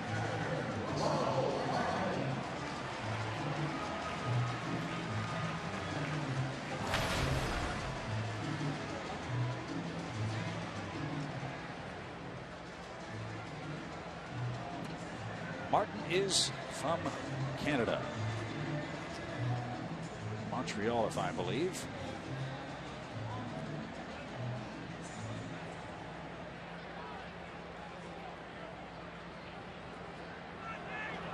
He did, yeah, I believe that's right. Hail from Montreal. Went to the same high school that Eric Gagne attended. Was going to head to NC State on a baseball scholarship, but then the Dodgers drafted him. Got to the big leagues in 06 with Los Angeles. Had some fine years there. And in 2011 made his way to the Mets. They signed him as a free agent. Played 2 years in New York. Then came to Pittsburgh last year.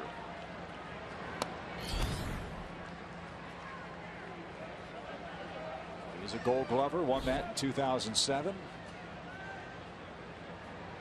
And a 3-time All-Star coming into this year.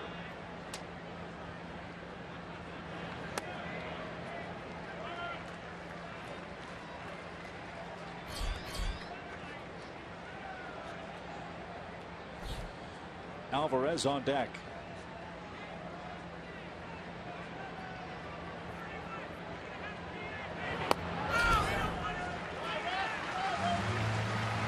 Martin walks. And another chance for Pedro Alvarez. He stranded 2 men in the first inning and hit into an inning-ending double play his last time up. But a long one here could make it a 1-run game.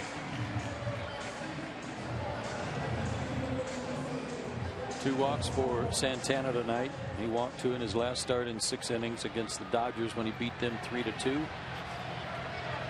Andrew McDowell on the hotline to Eddie Perez.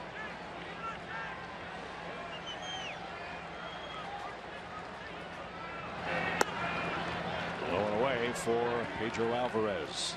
His bullpen was outstanding in the series against Oakland. You'd hate to have to go to him this early, but the way things are going, might have to. Little roller toward first. Easy play for Freddie Freeman. Pedro Alvarez 0-for-3 tonight. The Pirates strand another, and we head to the 6th.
Compelling and downright dirty pierogi race.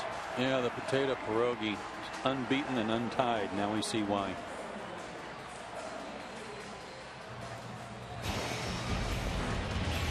I don't know what to say about that. So I'll go to the promo. Saturday, MLB on Fox Sports 1 returns with a doubleheader. Buster Posey and the Giants take on the Nationals.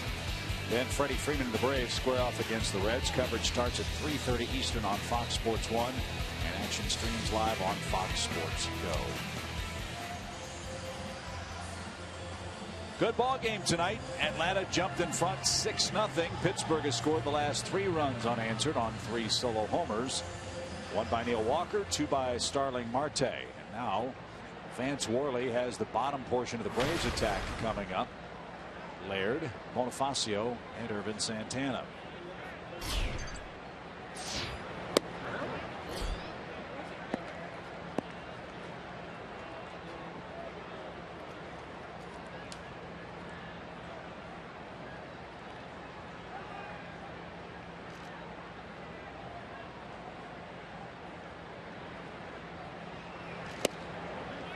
You get a couple of guys on, run his pitch count up over 100 pitches.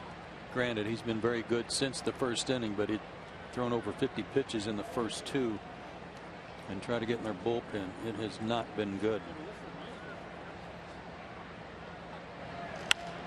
In the air to center. That ball's pretty deep. And on a running track, the grab is made by Marte. Laird gave it a ride, but he's retired. 4 out number 1. Let me correct something I said earlier tonight about Russell Martin. My brain is locked into National League mode. Russell Martin played with the Yankees, not the Mets. When you said New York, I started thinking about the Mets, and then it took me a second, and I realized, no, he was saying the Yankees. He meant the Yankees. I'm not sure that's what you said. But that's what I meant. So yeah. I apologize. One of our fans alerted me of that on Twitter, so thank you for correcting that. Apologize. But he's been a great fit here for the Pirates behind the plate. He's really handled the staff well, and he's swinging it. Bonifacio, Harrison at short. Wide throw at first. A careless play. Yeah, you have a fast runner, but he was charging that ball and buggy whipped it toward first. And Bonifacio is going to reach on another gift from the Pirate defense. I'm not kidding you. Clint Hurdle's got to be apoplectic right now because of the way these errors are mounting. That hit Bonifacio in the hand. Now Pedro Alvarez said, hey, that's my fault. Maybe he could have come off the bag. But this is the first time he's played there in the big leagues. If he comes off the bag, it's still an error. Right. He's not going to get him. Right. I mean, we were told Alvarez never played first base in the minor leagues either. And so while that play wasn't his fault, I asked you this earlier, what kind of a risk is Pittsburgh taking putting a guy who's never played first base at that spot in the final 2 months of the regular season with a playoff spot on the line? Chip, we haven't seen him play. I mean, it's the first time we've seen the Pirates play this year. We haven't seen the 25 errors, the 22 throwing errors. So having not been here for that, they may have just reached the breaking point where they said he can't hurt us anymore over there, and we still got to have his bat in the lineup. Santana tried to bunt and couldn't, and is down on strikes. 8 strikeouts for Worley. Ventura out for the top of the order.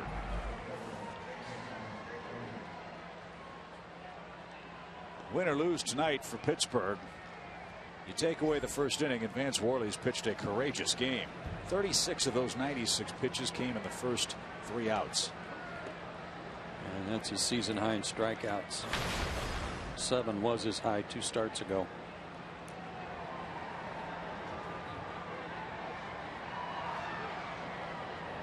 This guy right here, Jason Hayward's a guy that set the tone for the whole first inning. No, he took a big cut and fouled one back on the first pitch of the game, and then on the 3rd pitch, I think it was, launched this one 1-0 Atlanta. Simmons followed with a homer to left. This ball grounded toward short. That's off Harrison's glove, and streaking around second, headed for third is Bonifacio, and Atlanta has runners at the corners. That is going to be a base hit. Harrison had a long way to go to get to that ball. And the inning continues for Simmons. Weird how things turn out, isn't it? I mean, if Santana gets the bunt down, he's not playing up the middle. He's playing more toward the hole, and he probably makes this play routinely.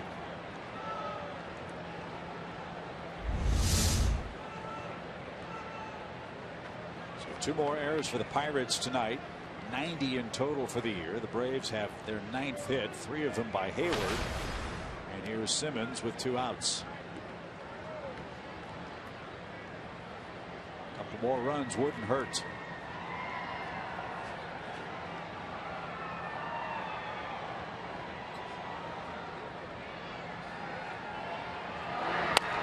Back to the mound, and Simmons and Atlanta retired in the 6th inning. No run to hit.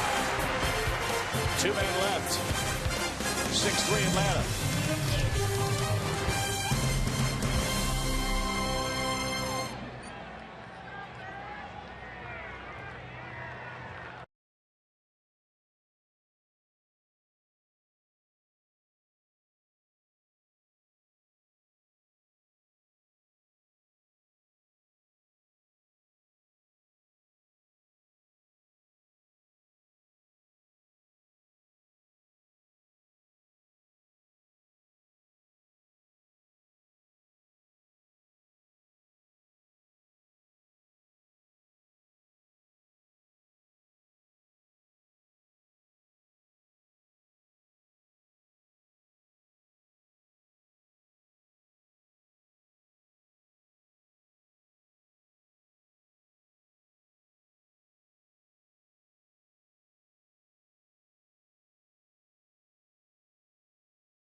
us tonight.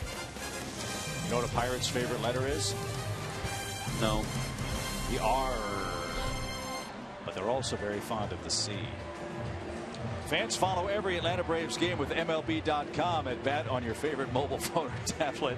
Get live look-ins, instant replays, score stats, audio, free MLB.tv game of the day and more. Download on the App Store or visit Braves.com today. Should I just leave now? As you said a minute ago, I really don't know what to say to that.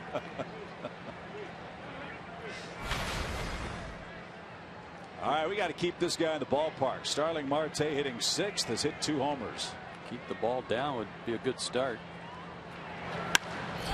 They didn't, and he rifles one toward left center field. Look at that baby skip toward the track. And Marte has a leadoff double. Man, oh man, he is scorching hot.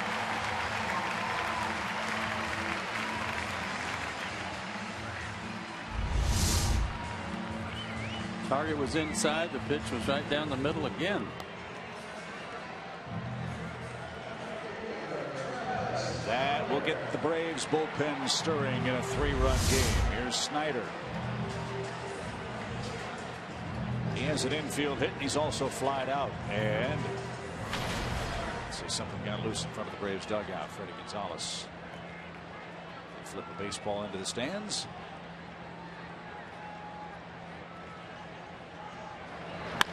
Snyder to center. Bonifacio back, still going back. He can't get it. It's off the base of the wall. And the Pirates have him at second and third with nobody out.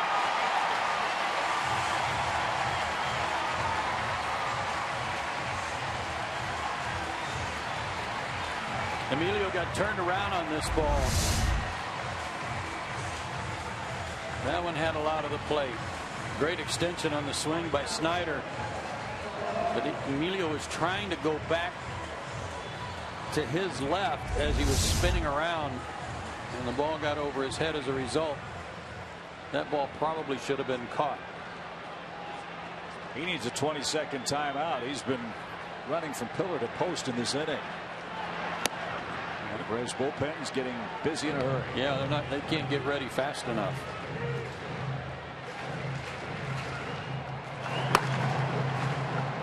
Hale and Avalon. Morel has popped out and has struck out. 6-3 game. He represents the tying run.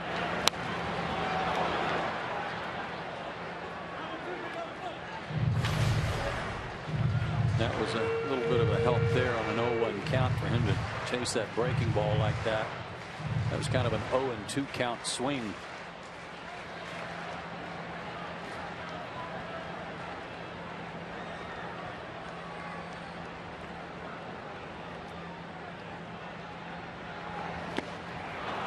Goes down swinging.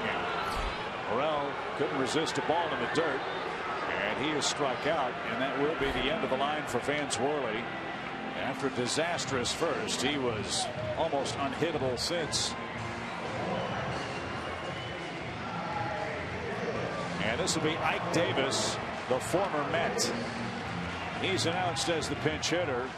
And Freddie Gonzalez is going to call on Luis Avilan to come in and put out the 6th inning fire with this Pittsburgh offense.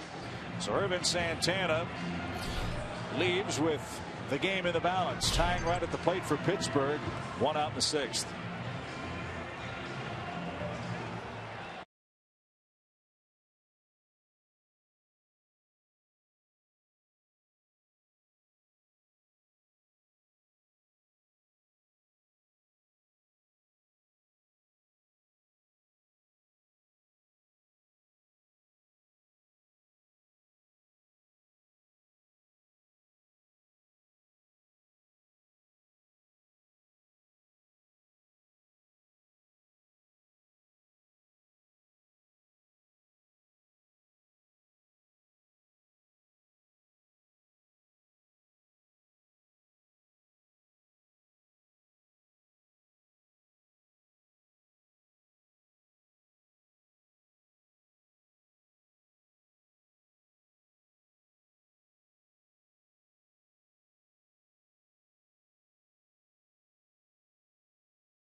This copyrighted telecast is presented by authority of the Atlanta Braves and may not be reproduced or retransmitted in any form.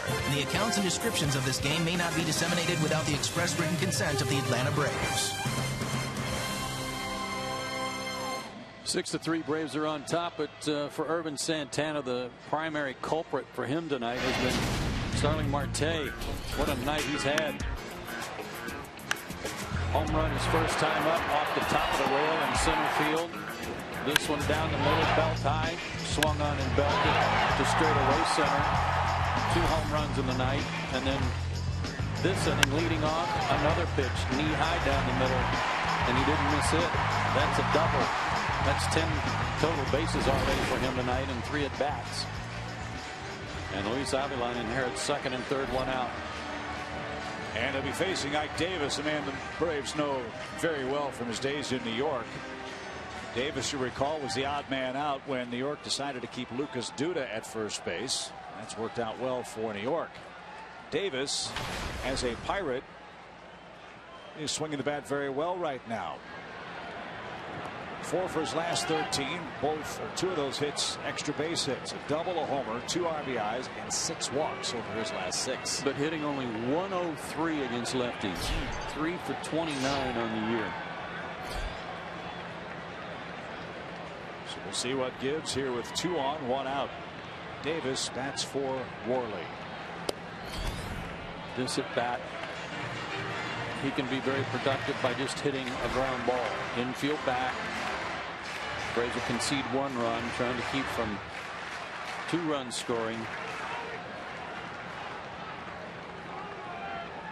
Barring a strikeout or a pop-up, he can get a run in.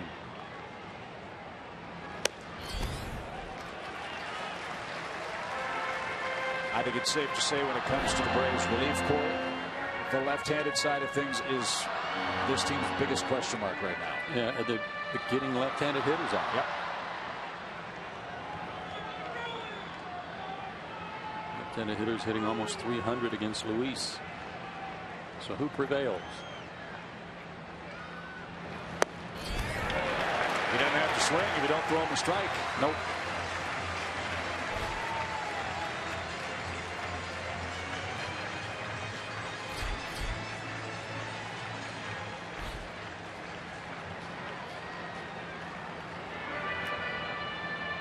And because of that 103 average, and because 2 guys are on base here, he's probably going to get a green light here, 3-0. A chance to pick on a good strike.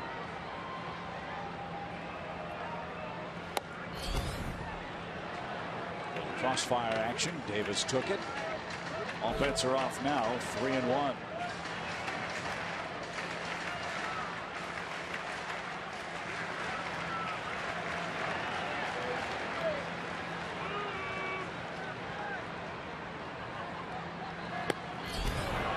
Davis was late. You're right about the crossfire, Chip. Back-to-back pitches from a little lower arm angle.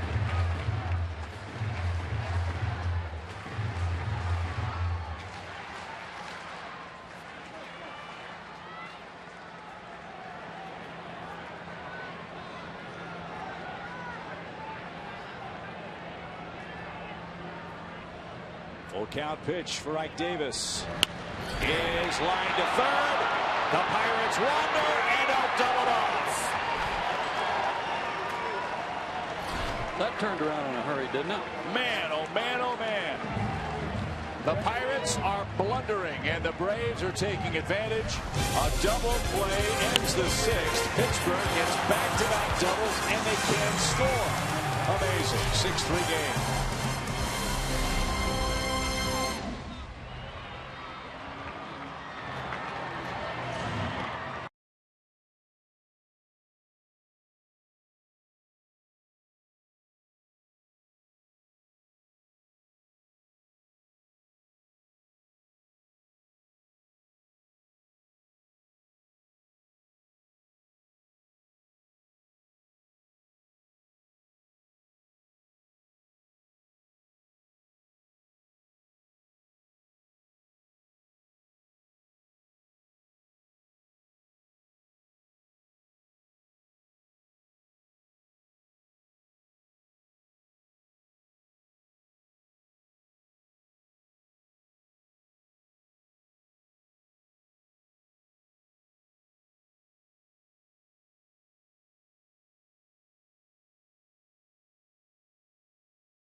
tonight, and Atlanta very happy about that. They maintain their 6-3 lead.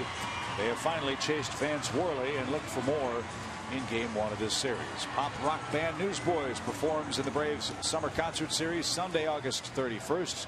Join us after the game for a free concert. Limited VIP field passes are available. They're just $20 each.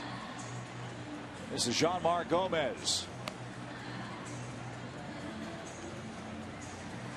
38th game. You see his numbers for the year. .290 average against him. He's not surrendered a home run, however, in his last 25 outings, and has a 2.42 ERA over his last 17 games. So things are beginning to work a little better for him.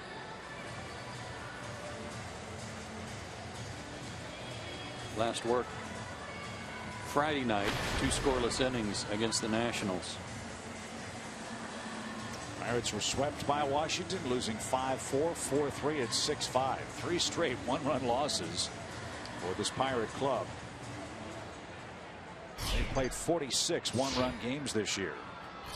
They trail by 3 with the heart of the Braves order up in the 7th. Freeman, Justin Upton, and Chris Johnson.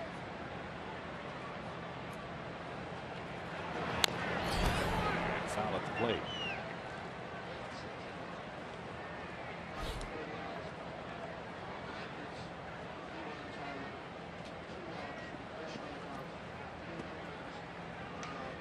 Ervin Santana, 3 runs, 9 hits in 5 1/3 innings, 3 homers. But he has qualified for the win. If he gets it, it would be his 6th in a row.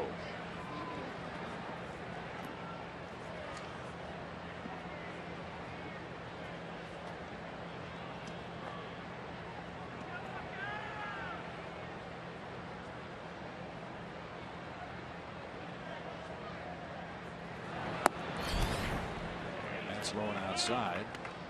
Ball 2. Gomez is 26. He's out of Caracas, Venezuela.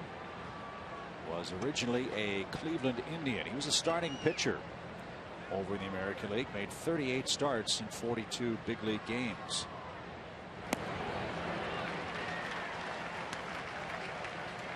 (14-16) in the American League. 3-0 last year with the Pirates in 34 games, 8 starts. So a swing man for Pittsburgh.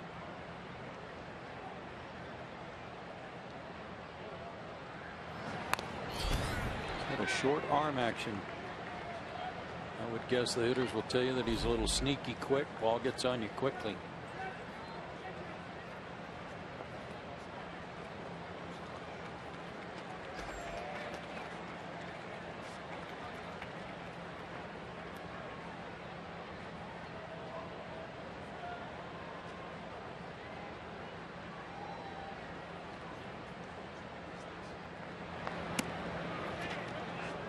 Little low, and Freeman's got a full count. Good night for Justin Upton. He waits on deck. Chris Johnson to follow.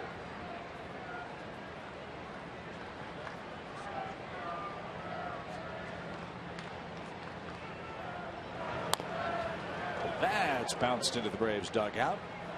Right at the manager. Manager and the hitting coach both had to duck that one.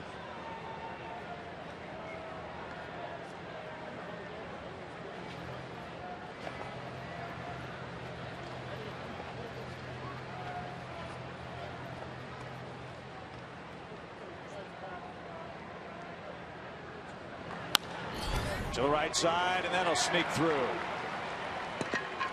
Freddie Freeman's first hit of the ball game. He's 1 for 3, and there's a good start. Now that's no flare. It's no off the end of the bat base hit. But as hard as Freddie hits the ball generally, it's nice for him to get a seeing eye base hit. You know, a ground ball that just happened to go in the right spot. So his first hit of the night.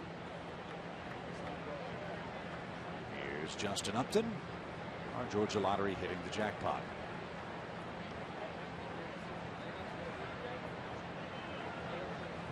He's been hot, especially at home.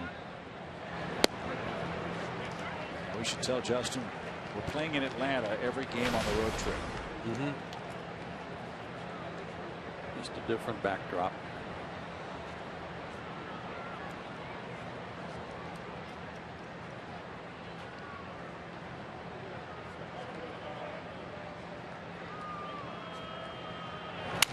Broken back. There's one. There's two. Double play. The barrel of the bat traveled farther than the baseball. And the Pirates turn another double play. That's the second one of those in the game. And two are out.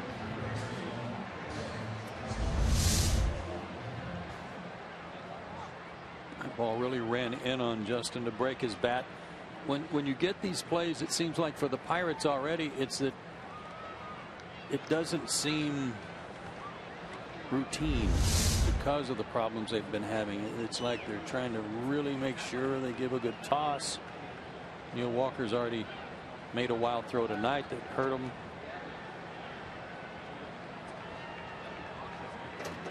They're not going to go anywhere with or without McCutchen if they don't tighten up their defense. Two more errors tonight. 90 for the season. Ball for Chris Johnson. And a mental error by Worley not covering first. That didn't lead to a run, but a mistake.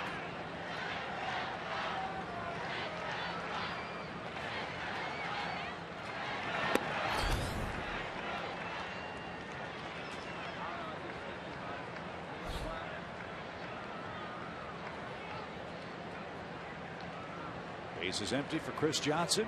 He's 1 for 3. RBI and a run.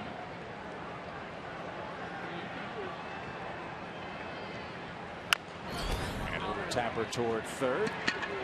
And the flip to first. Nearly pulled Alvarez off the bat. You're right, Joe. Maybe they got the thing team wide on D. Alvarez almost dropped the ball. Go back to the dugout. 7th inning stretch.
Look at what James Russell does every game as he takes the mound. He gets on the back of the dirt and he puts a couple initials in the dirt. Those initials are for John Gordon Jenkinson. He's one of his high school teammates back at Colleyville High School who passed away in a tragic car accident on his way to his freshman season at Texas Tech.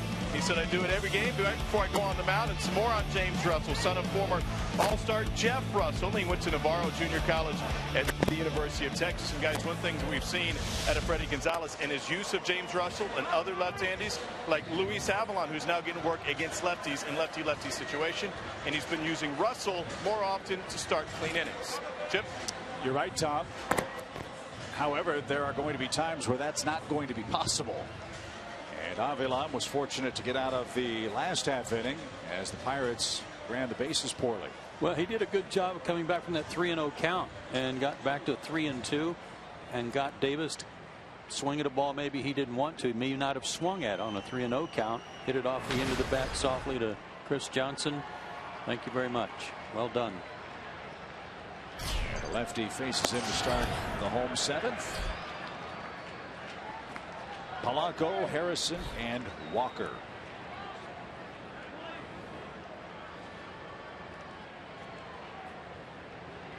Gregory Polanco is hitless tonight. This is his fourth at bat. He has an even count, a ball and a strike.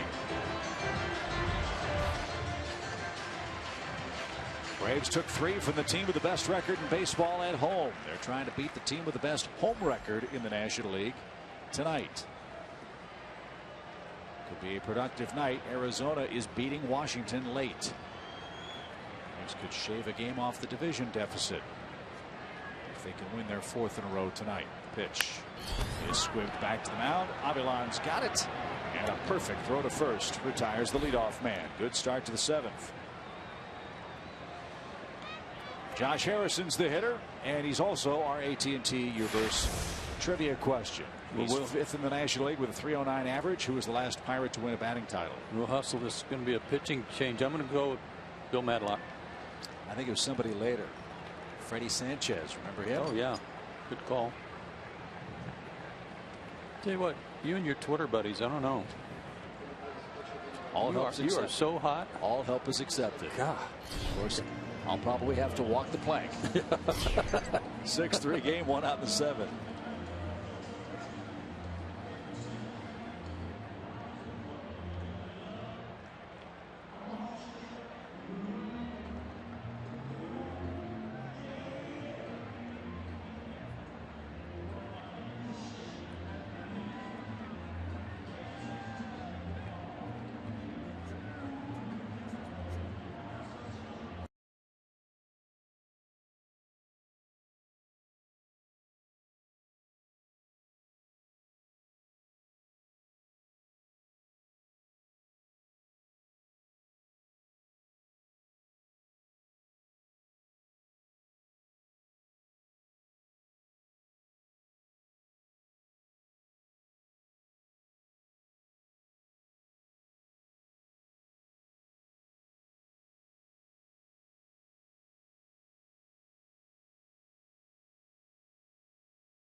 Before we tell you about David's season to this point, we invite you to join us at Turner Field again Saturday, August 30th. It's Military Appreciation Night. We celebrate the U.S. Navy. Braves will wear their special red military jerseys. You can get an autographed red military jersey after the game by logging on to Braves.com/charity auctions. All the proceeds benefit the Share Military Initiative at the Shepherd Center. And we will be facing the Miami Marlins.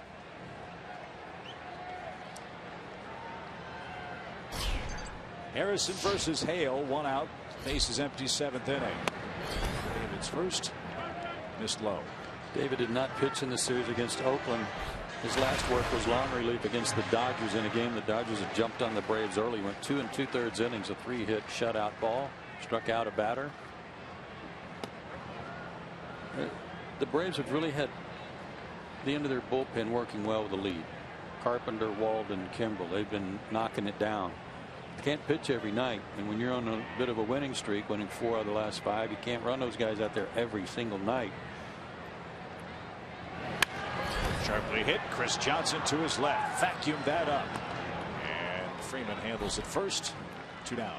So here tonight, and they had to go to the bullpen a little early in the 6th inning, but so far so good with Avilan, and now Hale trying to finish this one up and try to maybe get the game to the 9th inning. Or at least the 8th. Neither Carpenter nor Walden pitched last night. Neil Walker is 2 for 3. Yeah, he crushed one back in the third.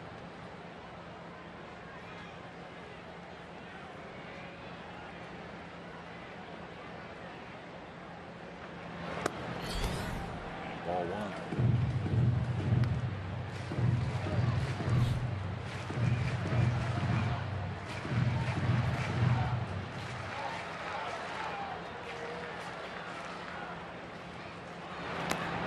Around baseball, may have heard the story before. Neil Walker is a Pittsburgh kid. Went to high school here, drafted in the first round by the Pirates. Grew up idolizing Roberto Clemente, who we spoke of earlier tonight. But fate intervened in what turned out to be the life of Neil Walker. Everyone in baseball knows that Roberto Clemente, after recording his 3,000th hit, was on a mission of mercy to Nicaragua after an earthquake. Provide relief supplies for that country. The plane crashed. Clemente lost his life. Neil Walker's dad was scheduled to be on that airplane. And when he was at the airport helping load the relief supplies with Roberto Clemente and others, he said, "Do you want me to go with you?" And he said, Roberto Clemente essentially said, "No, go home." And obviously,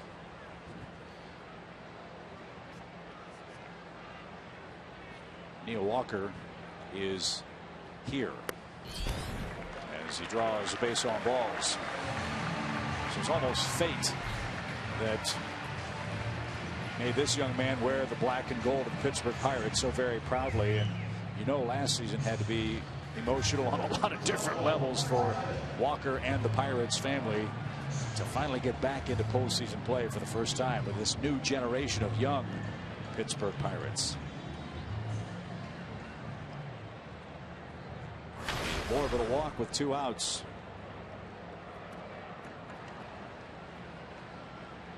And here's Russell Martin, who's walked twice.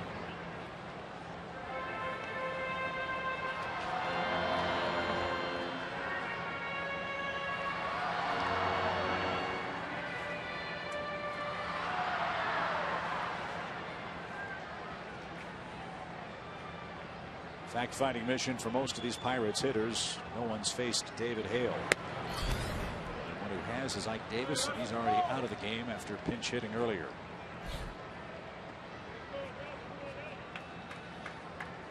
Not the part of the order you will start walking guys.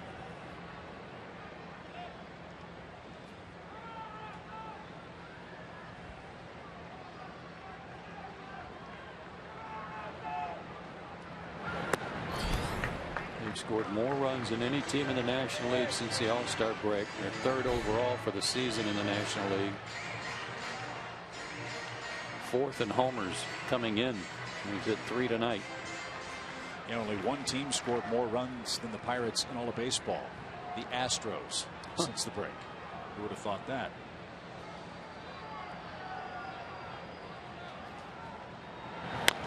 Little tapper right side. Freeman flips to Hale, who got to the bag and with the right toe makes the play, and that retires the side. That was an awkward play. Good one. Really good. Not easy, but a good one. And that sends us to the 8th with Atlanta in front by 3. Here in Pittsburgh, the home of Roberto Clemente.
They've out-hit the Pirates 10-9. 2 errors awfully big in the game from the Pittsburgh defense. As we promised you earlier tonight, we have our AT&T fan photo of the game. Tweet your photo to #SouthFanPhoto for a chance to be shown in an upcoming game broadcast.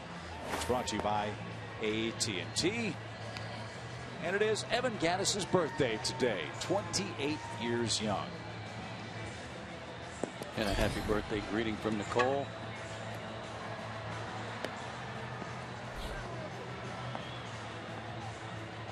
El Oso birthday. Looked like Freddie Gonzalez may have been tapping him on the shoulder as if to say, get ready, you might pinch hit this inning if it gets to the pitcher's spot. David Hale's due 4th here in the 8th inning. Frame starts with Tommy La Stella, who's 1 for 3.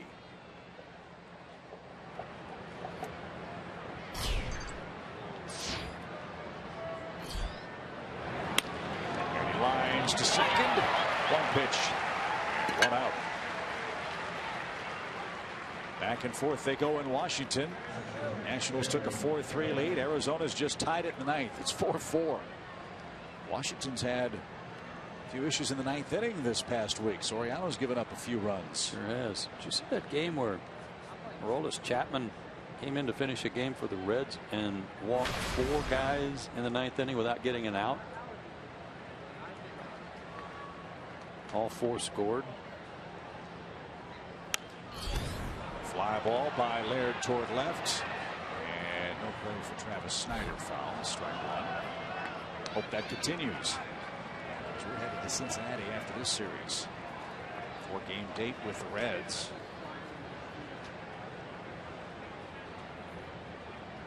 And the Great American Ballpark has been anything but for the Braves the last couple of years. That's been a tough place for Atlanta to have success.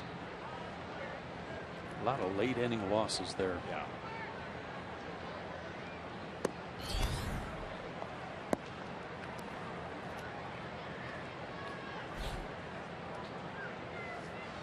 One ball, 1 strike.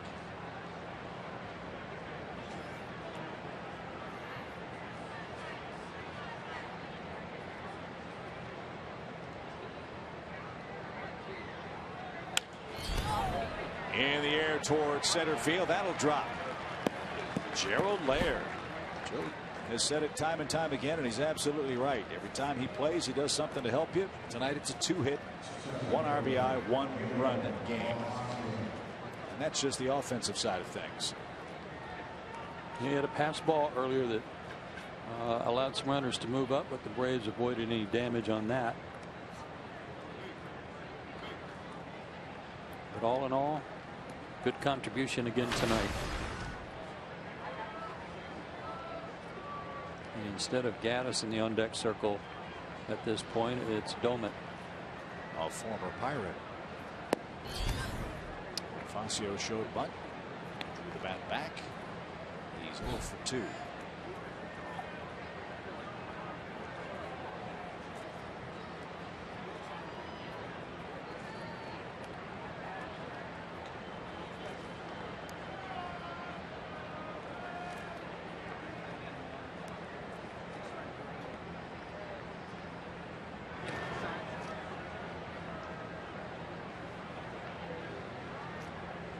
This would be an interesting sequence if Bonifacio were to bunt the ball toward first to see how Alvarez would handle.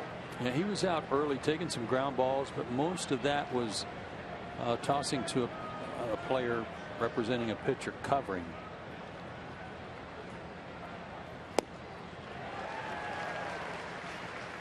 One ball, 1 strike.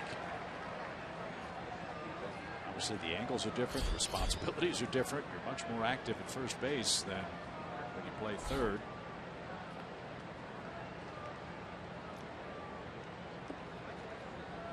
At Washington, David Peralta hit a homer in the 9th. That's what tied the game. He's a Rookie of the Year candidate. Gave Braves fits when he saw the Diamondbacks. Good swing there by Bonifacio.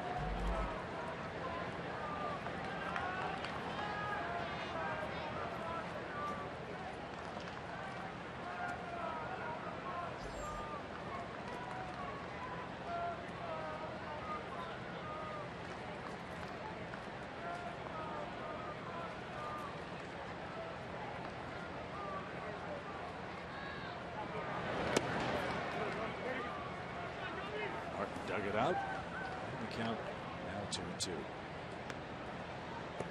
Hottest team in baseball in the American League has to be Kansas City. They're in Minnesota tonight. The Royals have won 20 of their last 25 games. They're a game and a half up over the Tigers. That'll make up some ground for you, won't it? Man. Josh Willingham hit a huge homer for Kansas City yesterday against his former club.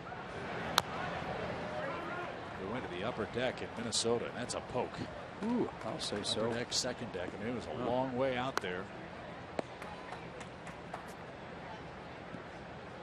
And who was it today that hit one in the second deck in left center at City Field? The rookie for the Cubs. Mercy. Remember how long the tape measure was on that one. The Cubs beat the Mets 4-1 today. Anthony Rizzo also hit a home run for Chicago. Bonifacio sprays one foul again. 2-2. Another baseball note. Congratulations to Todd Helton. Colorado Rockies retired his number yesterday. That's the first Rocky to have his number retired in the history of the franchise. Good for him.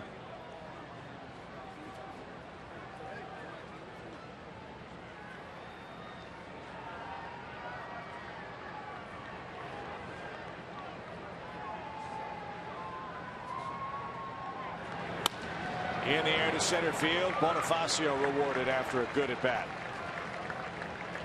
So back-to-back Atlanta hits come with one out. And it will be Domet. Let's see what kind of response he gets from his former home crowd.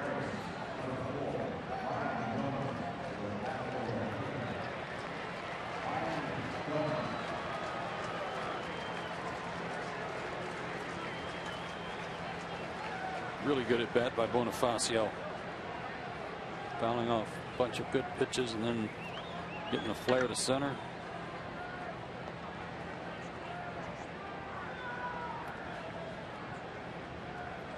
Domet was back and forth between the minors and big leagues with Pittsburgh from 2005 through 2011.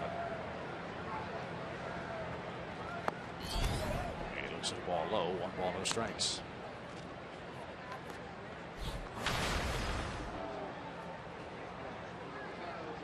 '67 career homers with Pittsburgh.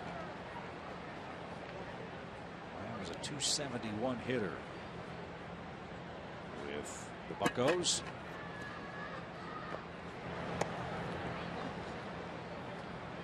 And now 2-0.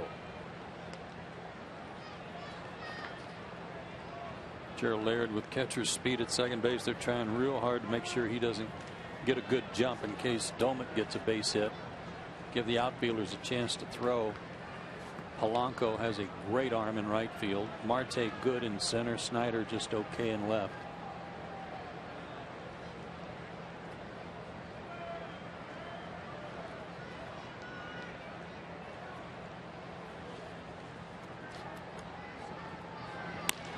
In the air to right. That'll get down for a hit.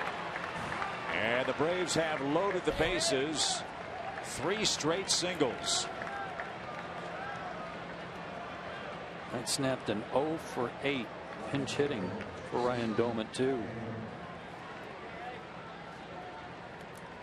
And very slowly Clint Hurdle makes his way to the pitcher's mound at PNC Park, and that's going to be all for Jeanmar Gomez.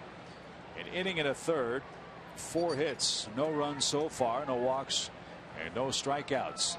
The Braves threaten to add to a 6-3 lead. They've got the bases loaded, 1 out, and Jason Hayward coming up.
out. And John Axford is the new Pirate pitcher. We'll tell you about him in a moment. Also look ahead to tomorrow's game 2 of the series. And Joe, here are the Chevron probable starters. Here in Harang will once again be looking for that 10th win. Boy, it's been so elusive for him against a really tough customer. I don't care what his record says, but Francisco Liriano, last time the Braves saw him, granted it was a couple of years ago, mighty tough, beat Tim Hudson, and it will not be an easy task. I don't care if he is 3 or not. 3-9. So Axford, the newest Pittsburgh Pirate. Cleveland let him go. And those are his combined numbers between the American League and the National League. Jason Hayward standing in. Let's check in with Tom Hart. All right, guys, thanks. Time now for Academy Sports and Outdoors Leaderboard. You know, here in Pittsburgh, they called their all-star Josh Harrison Jay Hay. So here's the real Jay Hay. Well, since July 8th, Hayward's hitting .333. And by the way, today, 3 for 4 with a home run. Their Jay Hay is just 1 for 4. And oh, by the way, ours has been around for a little bit longer. See, take that. That's almost as big a controversy as who's the real G Money on our team.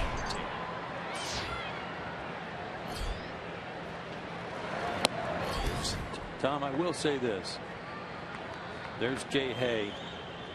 The other guy, you don't really want to call him Jay Hare. So, you know, kind of get it. How tall is Josh? 5'11"? Is he? Oh, he'd take that in a heartbeat. Better not call him J Lo then. No. John Axford came into prominence with the Brewers as their closer a couple of years ago. He actually had 10 saves with Cleveland this year. 2 and 3 with 10 saves when they let him go. Put him on waivers.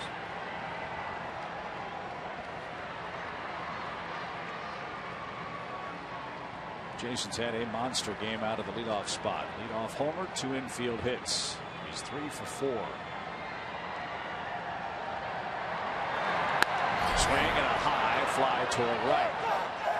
That's going to be playable. Great arm. Polanco makes the catch. The throw is going to be cut off at second base, and Hayward's rewarded with his second RBI on a sacrifice fly to right. Great job by Jason. Obviously, Polanco felt like he was too deep to have any chance even at Gerald Laird.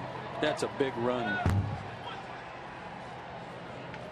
And the first run for the Braves since the 6-run first. Laird scored 2. Hayward's knocked in 2.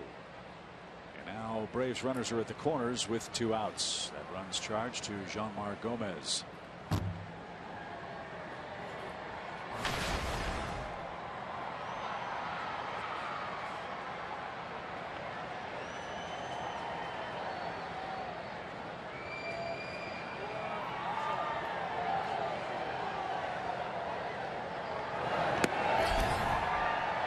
Upstairs from Axford. That ball no strikes.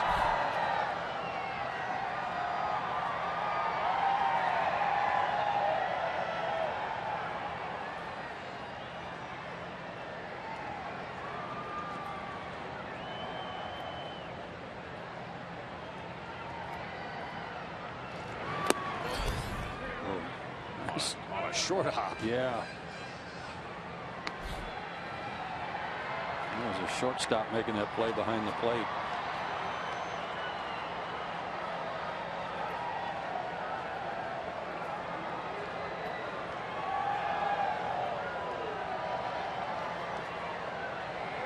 $31,669 the paid crowd in Pittsburgh.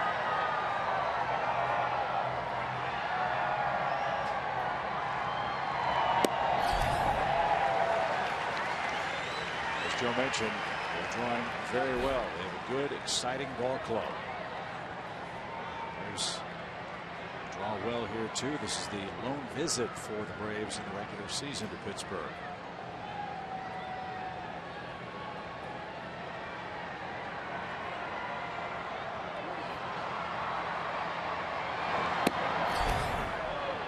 Since 2009, the Braves have lost 4 of 6 series played here. So it hasn't been kind to them either coming to this ballpark. And I mentioned this early in the broadcast tonight that the Pirates against the National League East have had 4 series and they've won them all against the National League East in this park.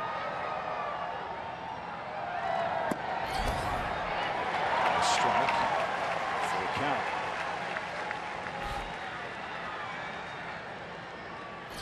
Freeman on deck. Bowman will take his lead from first and will be off with the pitch.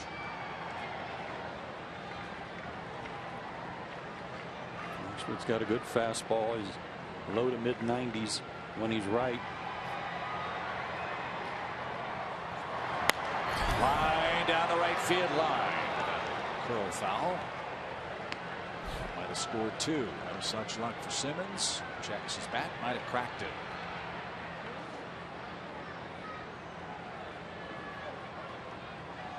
Braves are 3 for 6 with runners in scoring position tonight. Pittsburgh is 1 for 7.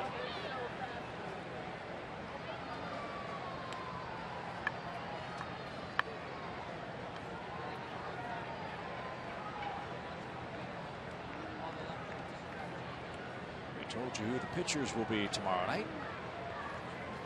Join you with Braves Live at 6:30. Gonna go. Swing and a miss. Simmons and the Braves are done in the 8th inning, but Atlanta scores a run on 3 hits. Jason Hayward's sacrifice fly, part of his 2 RBI night. And Atlanta builds a bigger lead. It's now a 4-run advantage heading to the home 8th.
Atlanta has the lead over the Pirates in game 1 of our series. Couple of changes as Pittsburgh comes up.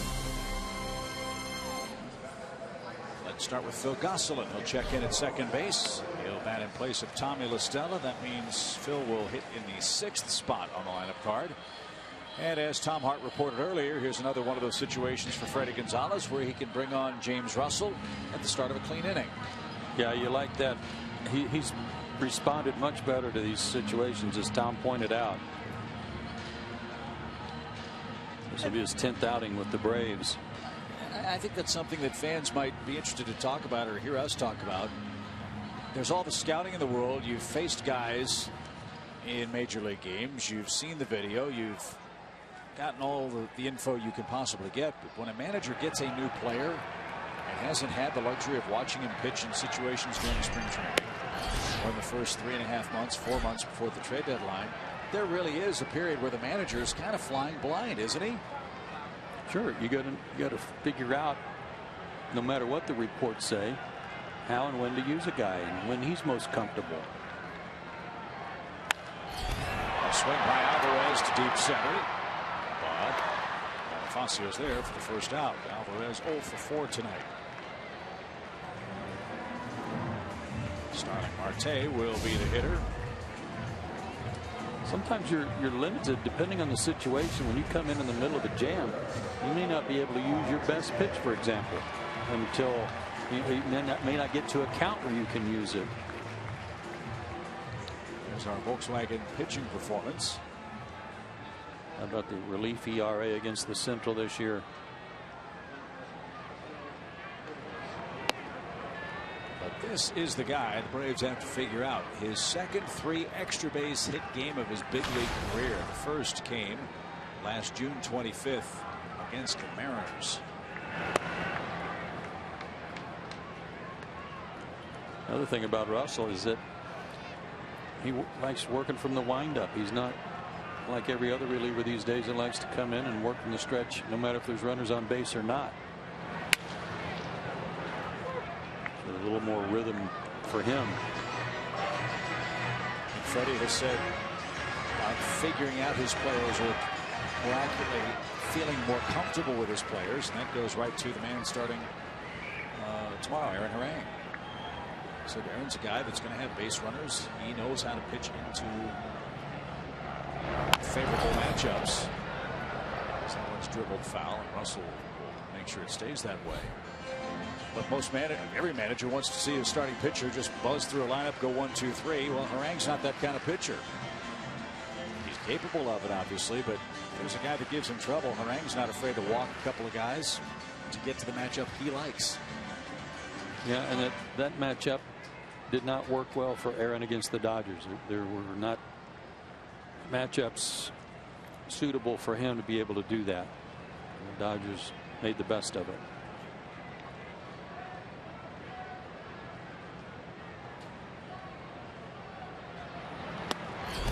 That's upstairs. 2-2 for Starling Marte.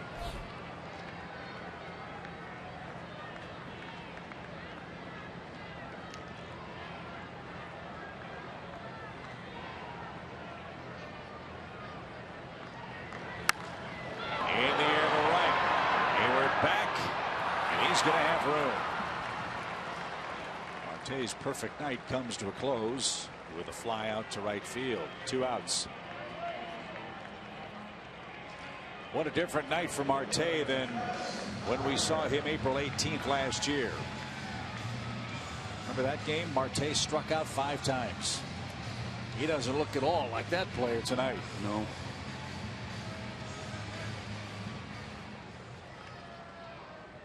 So here's Snyder. Snyder's 2 for 3. An infield hit and a double. And a nice play by Freeman. And he'll win the race to the bag, and that retires the side. He owed Snyder. Yes, he did. We end the night.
So we go to the ninth inning, 7-3. Braves have the lead. 6 in the first, 1 in the 8th for Atlanta. Single runs for Pittsburgh in the second, third, and fourth. Those were all solo home runs off Irvin Santana.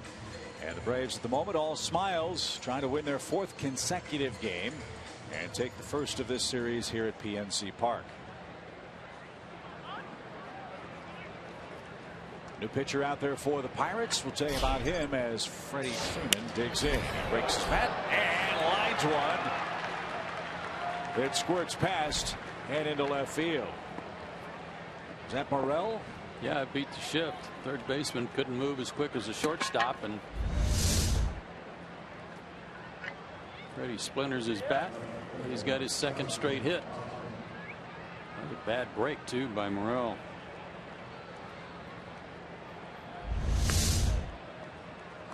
Justin Wilson has been very good against the Braves in his career. He's appeared against them in 3 games, 3 innings, 0s across. A bit of a tough time for him lately. He took the loss Saturday against the Nationals.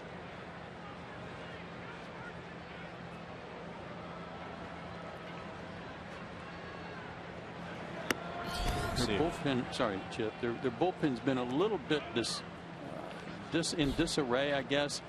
Grilli did not get off the kind of start that they had hoped he could duplicate what he did last year. They traded him to the Angels for Ernesto Frieri. Frieri was awful, and they actually designated him for assignment. So they basically gave Grilli away, and they've been trying to figure out how the end of their game shapes up since then. Well, Mark Melanson is the closer now,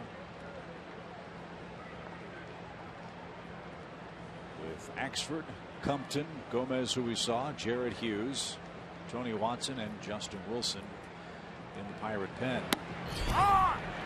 And Upton is down on strikes. And he didn't think so. 1 on, 1 out.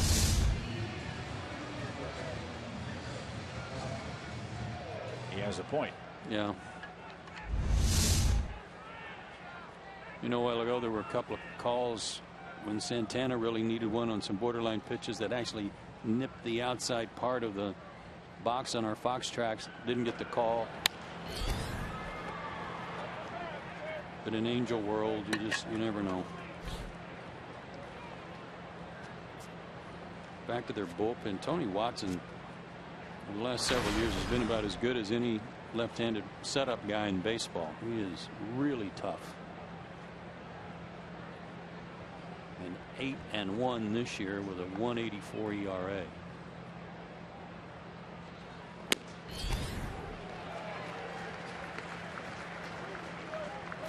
Well, the Braves would tell you, and Freddie Gonzalez did after the 0-8 road trip, that the Braves were better than they showed on their last excursion away from Atlanta. I'm sure Clint Hurdle would say of his Pirates right now, in the midst of a 5-game losing streak, that they're better than they're playing at the moment. Fire into right field. That's going to get down for the 15th Atlanta hit of the game. Chris Johnson has a couple of them, and Freeman will stop at second base. They may be better, I'm sure they are, but defensively all year long they haven't been. Right. That's not apparently not getting any better, and that's got to be very frustrating for Clint Hurdle, whose team in Colorado, when they went to the World Series, set a major league record for best fielding percentage. They went through drills, and I'm sure he did with his Pirates too, in spring training, where when they did their fundamentals, that no ball was allowed to hit the ground. They'd stay out there till they did the drills without the baseball hitting the ground on the relays. A ball, no strikes. And not Phil Gosselin. Sorry, and not just relays, but infield practice, doing the routine stuff.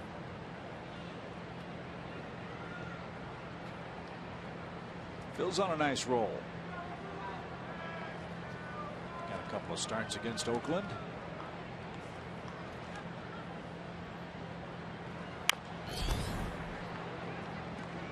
He had a 7-for-18 homestand. He's riding a current 4-game hitting streak.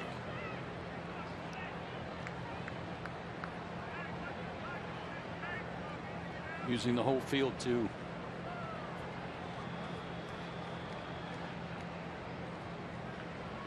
Got a big gap in left center and down the left field line.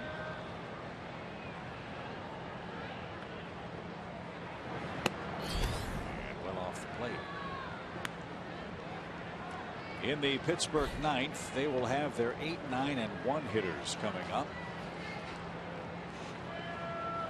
Lead too big for a save opportunity for Craig Kimbrell. We'll see who finishes things off when we get to the bottom of the inning.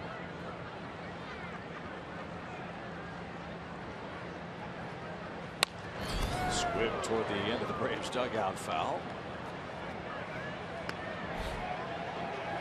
Teheran and Pena were ducking behind the netting. Not a bad idea.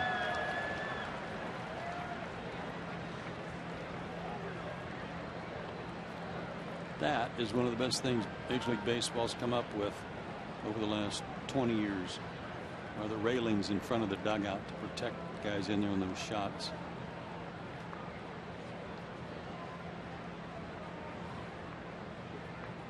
Two balls, 2 strikes.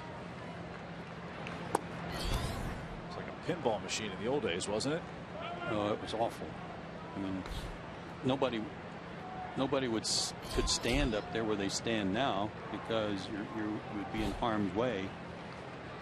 So everybody's sitting on the bench trying to watch and make sure, like, drag you in front of me so that it hit you and not me. Fine guy with a lot of surface area. Yes.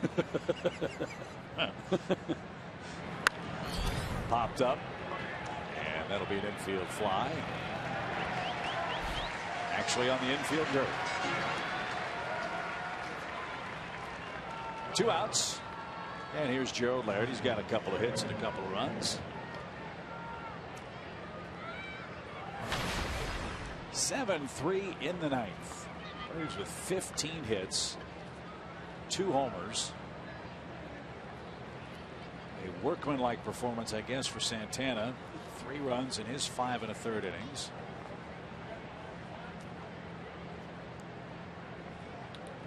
He did not have a 1-2-3 frame in his outing tonight, which was not the way he'd been pitching coming in. Yeah, and he only walked 2. But the only reason he only walked 2 is because they were swinging at it and hitting and making contact on everything down the middle. He was throwing it too much of the plate. Pittsburgh hit into a double play, conventional one. Doubled off on a bad base running mistake. Pittsburgh couldn't turn a double play. They made 2 errors tonight, and now they have 3 outs left, down 7-3 in game 1.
Tonight 7-3 as we start this series. We may be due for a boat race to the end of the year, at least a canoe sprint. The Braves 6 games behind Washington in the East, a game and a half behind the second wild card behind St. Louis and San Francisco. Freddie Gonzalez says he doesn't even glance at the wild card standings. His goal is still to win the division. Oh, I think so. I think that's the goal. I don't look at any other standings, really. I just look at what's ahead of us and what we could do to win your division. And the bottom line there, guys, as you've discussed before, if you're chasing the Nationals in front of you, your goal is to catch them. You must win, and that's really all that matters at this point. Don't forget 6 games remaining head-to-head with the division leaders in D.C. And that's the key point, Tom. If you're out of games with Washington, you need an awful lot of help. But the Braves control their own destiny, not only head-to-head with Washington, but head-to-head with these Pittsburgh Pirates in a hunt for a potential wild card spot too. Yeah, I don't blame him. I mean, I think that's exactly the answer you give because that's the way you think, and that is to win the division. There's too much time left not to think that way.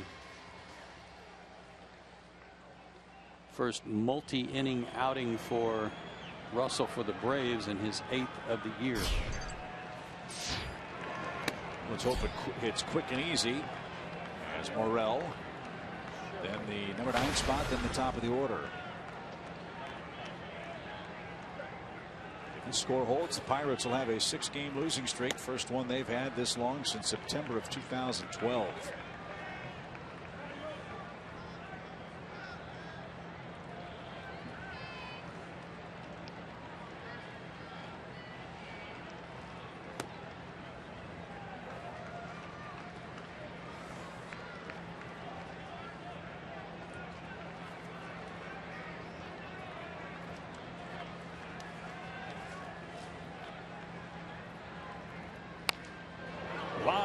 Into the seats beyond the Braves dugout.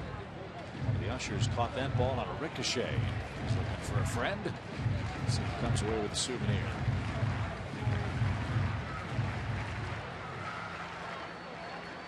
Son, you're a Cardinal fan. No red shirts. Got to give that ball to a bucko. Check of the strike zone of Angel Hernandez, and Morel hasn't seen eye to eye with that all night. He has struck out for the 3rd time. He's 0 for 4. Was a strike according to Fox Tracks. This is Gabby Sanchez. Sanchez to hit here in the 9th inning. Sanchez, the former Marlin.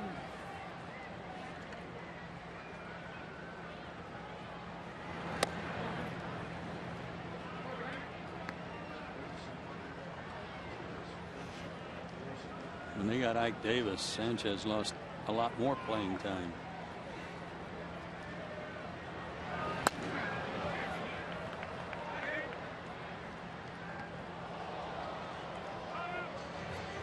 Gabby will be 31 in September.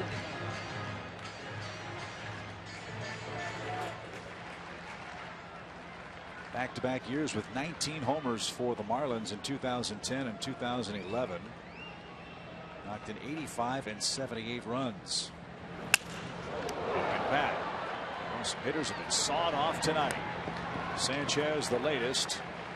And the Braves are out away from a 4-game winning streak and the end of the long road woes. You know, I don't think the team came on this road trip thinking about that much. That road trip that they lost 8 straight on, I think they must have erased that from the memory banks when they got on a good run there at the end of their homestand. And then just go about their business beginning tonight with the Pirates, not thinking about, boy, we need to snap this 8-game losing streak. Instead, let's add to our 3-game winning streak. Yeah, I would think if you worry about what's happened 2 weeks ago, you're in deep trouble. Yeah. But boy, did they set the tone in the first 2 hitters. Hayward and Simmons launched against Vansworthy. The Braves scored 6 first-inning runs. At the time, it was a white knuckle ride. That 8th inning run provides the 4-run cushion that we enjoy now with 2 outs in the home 9th.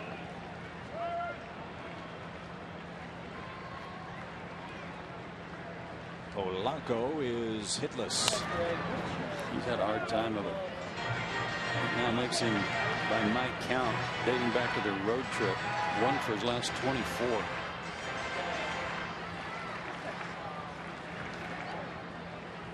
He's struggling. Alvarez struggling at the plate. That number 4, sorry, Joe. That number 4 on their jersey, I meant to say something earlier, and here we are with 2 out in the bottom of the 9th, but is in memory of Ralph Kiner, who was a Pirates Hall of Famer. Passed away in the offseason. The Mets honored him too with a microphone in their sleeve. Great Mets broadcaster.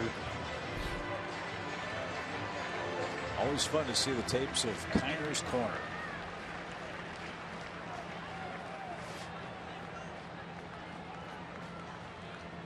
Payoff pitch. Bouncing ball to short. Anderson's got it, and the Braves have sunk the Pirates. Atlanta wins 7-3 tonight. They have a 4-game winning streak and now look for a little help from the Diamondbacks, who are in the 11th inning with the Washington Nationals. The Braves gain ground on the Pirates in the playoff race. Good start to the road trip. 7-3 is your final.